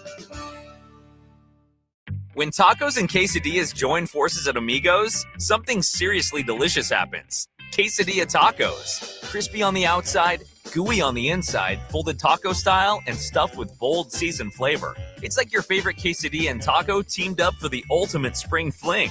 With Tex-Mex, chicken, supreme, or steak, Amigos has a quesadilla taco for everyone. So hurry in. This tasty collab is here for a limited time only. Get the ultimate flavor fusion with quesadilla tacos at Amigos. Back to Old School with Foreman and Orman on 93.7 The Ticket and theticketfm.com. Well, we're back. Jay Foreman, Austin Orman, second segment. Talking a little schedule release, what it means et cetera, et cetera. Then we got breaking news in. Nebraska took an L from the government. They get you. The man got you again. Got you. Big brother. Yeah. Always knocking you down. Yeah, always trying to keep Nebraska down, man. Nebraska's trying to live in this NIL space, trying to do actually what everybody else is doing. Probably told on themselves, and listen, this is what we're doing. Everybody else is out there just doing it, and they got shot down. And so, Austin, obviously, you're more in tune with this. What are the options for Nebraska? Can they appeal at the federal level, or do they just bypass the appeal process and come local, which would be state, or do they do both at the same time? So this is just my understanding of it. And if there are any experts out there who would like to come on the show and explain it, we would greatly appreciate that. We are wide open tomorrow. My understanding is that right now, Nebraska can't pay those student athletes their money from Playfly, right? Because Playfly is in-house. And according to this decision, that's what they determined as warehousing and, cap circumvention, because they didn't take this money from Playfly out of the rev share budget, the salary cap pool, essentially. They use money from Playfly outside of that, which Playfly now being associated with the university in-house is not allowed. If Playfly was outside of the university, so be it. They wouldn't love it, but okay, no real rules against it. The arbitrator just says, yep, nope, guys can't be doing that. They do qualify as an associated entity, can't be paying them that way. So that comes into conflict with a Nebraska state rule, which basically says you NCAA, you whatever governing body can't prohibit student athletes in the state of Nebraska from earning money based on their name, image, and likeness. So the College Sports Commission's rule is in direct conflict with Nebraska's state rule. And so now I think what has to happen is that there's going to have to be some challenge of the rule based on the Nebraska rule. Because they did just the overall kind of umbrella, hey, this is an issue. Well, okay, that was decided, but technically your decision goes against what the law is in our state. Right. Yeah. And so Stuart Mandel says, now we wait and see if a state politician will sue on their behalf. I don't know how well versed Stuart Mandel is in all of this. I don't know if this is something that the Nebraska players have to appeal and take before the Nebraska Court of Appeals, or if this does, like you said, go to the federal level, or if, there needs to be someone from the state of Nebraska essentially suing the College Sports Commission for this decision and, withholding the money that way. And then you go to court over that. Yeah, man. Either way, more billable hours. Yeah. I mean, if I'm a lawyer, I like this. It gives me more time to push paper and obviously collect Chisex. But, it sucks for Nebraska where you're trying to find different ways to create revenue streams for players, and that directly affects recruiting and player or roster retention, or could be in acquisition. And so right now, I mean, obviously, look, you probably had an idea that they would, deny your claim anyways, just because it seems the way that's what they were doing anyways, like even with NIL deals being shipped to the clearinghouse. Mm-hmm. And so you have to, maybe they were doing it just to, so they could gather more time wanting you to appeal. And maybe they don't want to set the precedent for other teams to be able to do so as well. So obviously you don't go into it blindly thinking that, well, we're going to win. There's no way we can lose this and all that stuff. And so, in the meantime, if they're able to appeal it, which I'm assuming will allow them to continue to pay the players as they are.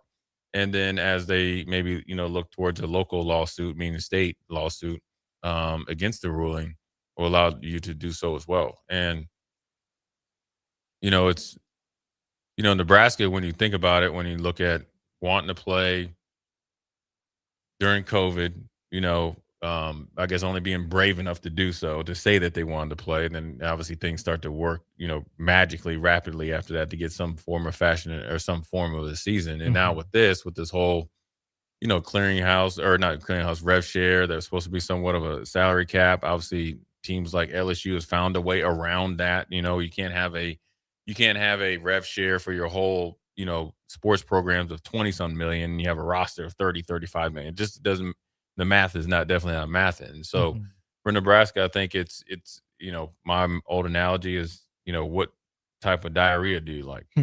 And that's subjective, to say the least. But, and my point is this. It's like, okay, in one case, you have the excuse that it's hurt your team based on this ruling, right? So then that's not a good outcome, right? So it's still a form of diarrhea. Then in the other case, if you do appeal it or, put forth your own lawsuit and you win, most likely you better win, because if you're a judge up there and you rule against Nebraska on this, you will not be a resident of the state of Nebraska very long, right? and it's the state law. So, you win that, then that eliminates any perceived excuses. Then you're like, oh, you can pay players just to walk down the street, So ultimately, you want to have a fair fighting chance in the NIL space, rev sharing space, payment space, recruiting, retention, acquired space as anybody else. And I think that's the basis of Nebraska's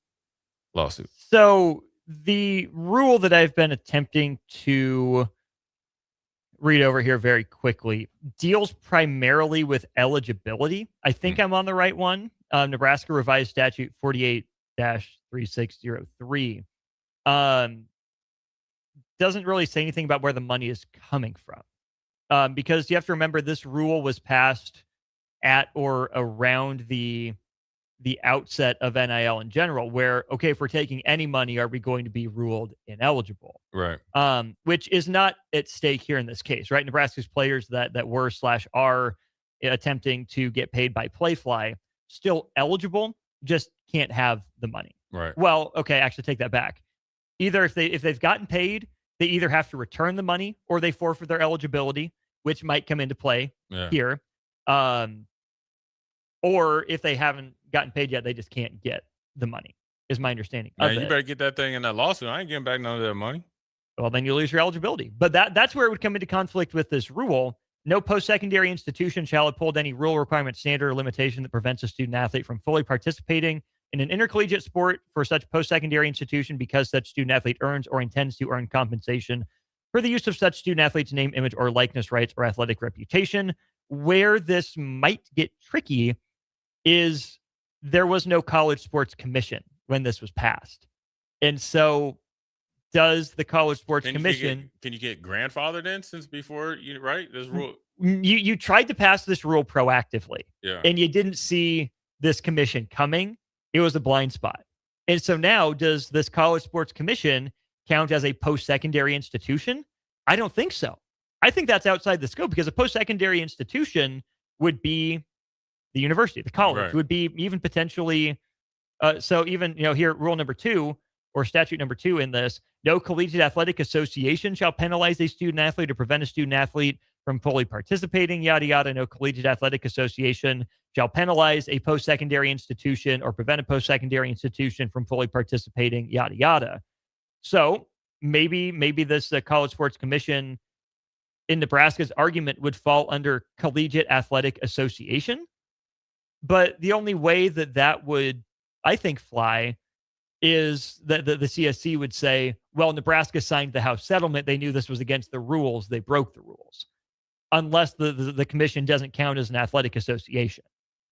I just wonder how many other schools this affects besides Nebraska. Well, Georgia's already bringing a challenge, or is about to. The reporting that I read said there are a lot of schools just kind of waiting in the wings to see how this one goes, and we'll probably hear some next steps by the end of the week. So would Nebraska be better off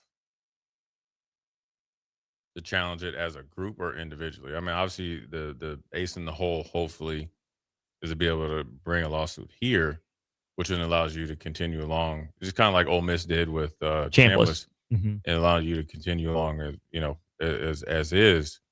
I mean, ultimately, you want to do what's best for these kids on the roster right now, because if you're a kid, the bigger question is like, okay, if you're paying me $1 million and like 400 or 500 was coming from Playfly, is that money in like a trust or a savings account until it gets released?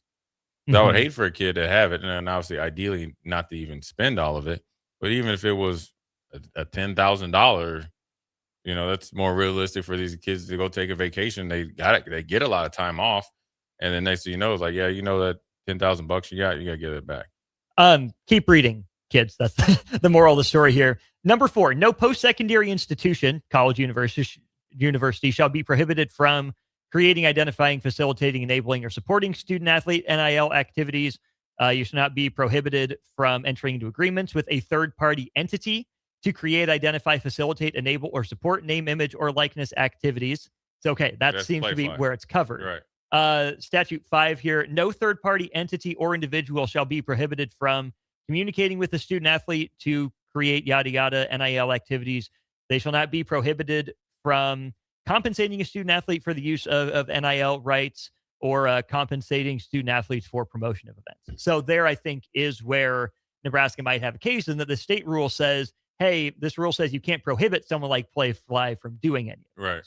Yeah, so it's better. I mean, that's why I asked you, would have been better off for them just to start at the state level, or is it kind of like a process that you need to go through? Bring it to them, kind of a shot in the dark. And then once they're not, then we'll just, all right, then this is what we have to do. I think it made sense for Nebraska to start with the commission and Deloitte to begin with, because if you can get it passed through there, you don't have to worry about this. And I think this is kind of the stopgap fallback. Right. Whereas if you went straight to this and lost, then you're just then you set the automatically precedent hosed. for the commission. So yeah, I mean, it's look, I mean, it's one of those things for Nebraska. You just got to deal with it at this point. And I'm sure they got a good crew of, I guess, lawyers or people in in those positions to project what was going to happen and what they need to do and how to move forward. I'm assuming they've also been in contact with other schools, because they know what other schools know about Nebraska. And I'm sure once Nebraska jumped out there as the first one to kind of go at the forefront, other schools have made Nebraska aware, or Nebraska became aware that they possibly could be in the same situation. So I think they have a little bit of support there, and then they just got to work it out to their best advantage in the short and long term. Troy Dannon has a statement already. Must have been prepared for this. Troy Dannon: I am proud of our football student athletes and how they represented themselves during this process and the patience they have shown. We continue to operate within the parameters of the House settlement and the CSC process while monitoring changes in the collegiate landscape. We fully support all our student athletes maximizing the value of their name, image, and likeness during their time at the University of Nebraska. That's good. I mean, it's support them, and they've done well. And here locally, you can still get paid. So we'll see. We shall see. Let's take a quick break, come back, put a bow on this Monday. A lot going on. As always, Jay Foreman, Austin Norman. We'll be right back. Watch Old School live on Facebook, YouTube, or Twitch. Old School with Foreman and Orman on 93.7 The Ticket and theticketfm.com. Fight fans! Dynasty Combat Sports returns to the Pinnacle Bank Arena on Friday, May 15th for an action-packed night of cage fights. In the main event, UFC veteran Derek Minner makes his bare-knuckle MMA debut against Eduardo Peralta. In the co-main event, undefeated bare-knuckle boxer Nate Morrow faces Missouri's Ira Lukowski, plus Lincoln favorites Sean Lindgren, Jeremy Small, Victor Badola, and Camden Golden. All part of a stacked 16-fight lineup. Tickets on sale now at Ticketmaster or the Arena box office. Fight card subject to change. Hey USA, it's your 250th birthday, and Amigos brings the party. The Yankee Burrito is back, and what's more American than a hot dog? In a crispy tortilla. This summer, the All-American Twist is back too, for just $3.99. There's festive layers of red slushy, white soft serve, and blue slushy, with whipped cream and a cherry on top. Celebrate freedom, flavor, and fun in every bite, with a Yankee Burrito and All-American Twist, only at Amigos. When tacos and quesadillas join forces at Amigos, something seriously delicious happens. Quesadilla tacos. Crispy on the outside, gooey on the inside, folded taco style, and stuffed with bold seasoned flavor. It's like your favorite quesadilla and taco teamed up for the ultimate spring fling. With Tex-Mex, chicken, supreme, or steak, Amigos has a quesadilla taco for everyone. So hurry in. This tasty collab is here for a limited time only. Get the ultimate flavor fusion with quesadilla tacos at Amigos. This is Jordy Ball for Anderson Ford. For years, Anderson has relied on an exceptional customer experience. But just this once, they're going to rely on a really great pitch. Right now, lease a 2026 Ford F-150 for $197 per month for 36 months. Experience better at Anderson Ford.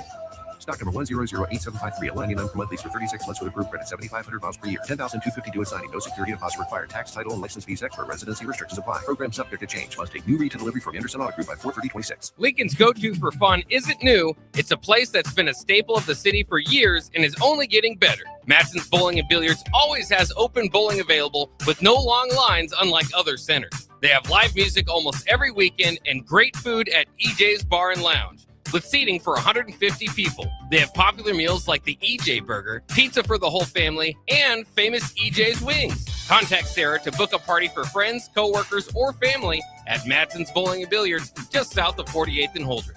Back Nine Golf in South Lincoln is the premier indoor golf experience in the state. Back Nine Golf is open to the public with 24/7 access for their members. Whether it's a range session to get accurate club distances, 18 holes with some buddies, or a one-on-one lesson with Back Nine's PGA teaching professional, their top-of-the-line full-swing simulators are there to help you lower your score in perfect conditions. Learn about Back Nine's variety of memberships today and see the facility for yourself at 7501 South 15th Street in Lincoln, just south of 14th and Pine Lake Road. Back Nine Golf, the premier indoor golf experience. At Schwezo Construction, safety isn't just a policy, it's a promise. Build with us. Work safe, go home proud. We're hiring skilled craftsmen, laborers, concrete workers, and steel erectors who value quality work and a team that has your back, on and off the job site. If you're ready to be part of a company where your safety and success come first, visit Schwezo.com. That's SCHWISOW.com and apply today. Schwezo Construction, 40 years strong and still building the future. Graham Tire presents life's greatest adventures. Okay, take the worm, put it on the hook. Now bring your pole back and throw it forward. And just let the fish come to you. I got a bite! It's a big one, Dad! Great road trips start with great service. Graham Tire, your tire store next door, with 5 convenient Lincoln locations, getting you to the places that matter most. At Cedars, we're here to make sure that kids have the safety and stability that every child deserves, where they're protected and where they feel safe. You make this possible. Today, more than ever, we need your support to be here for kids who have nowhere else to call home. Now through May 28th, make a big impact through Give to Lincoln. Give to Cedars now at givetolincoln.com. If you're seeking a career with a growing company, Gaina Trucking and Excavating is hiring and looking for additions to their team. Gaina Trucking has a strong team culture, competitive pay, 401ks, and benefits like health, dental, and vision. Drivers are guaranteed 40 hours per week, even in the winter months, and are home every night. Start your career today at Gaina Trucking and Excavating. Apply today at GainaTrucking.com.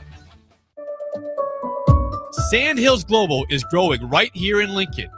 With our expanding campus and continued growth, we're hiring across a wide range of careers, from interns to experienced professionals. Join the team at Sandhills Global and build your career with competitive pay, great benefits, and real opportunities to grow. Visit sandhills.jobs to view openings and apply today. That's sandhills.jobs. Back to Old School with Foreman and Orman on 93.7 The Ticket and theticketfm.com.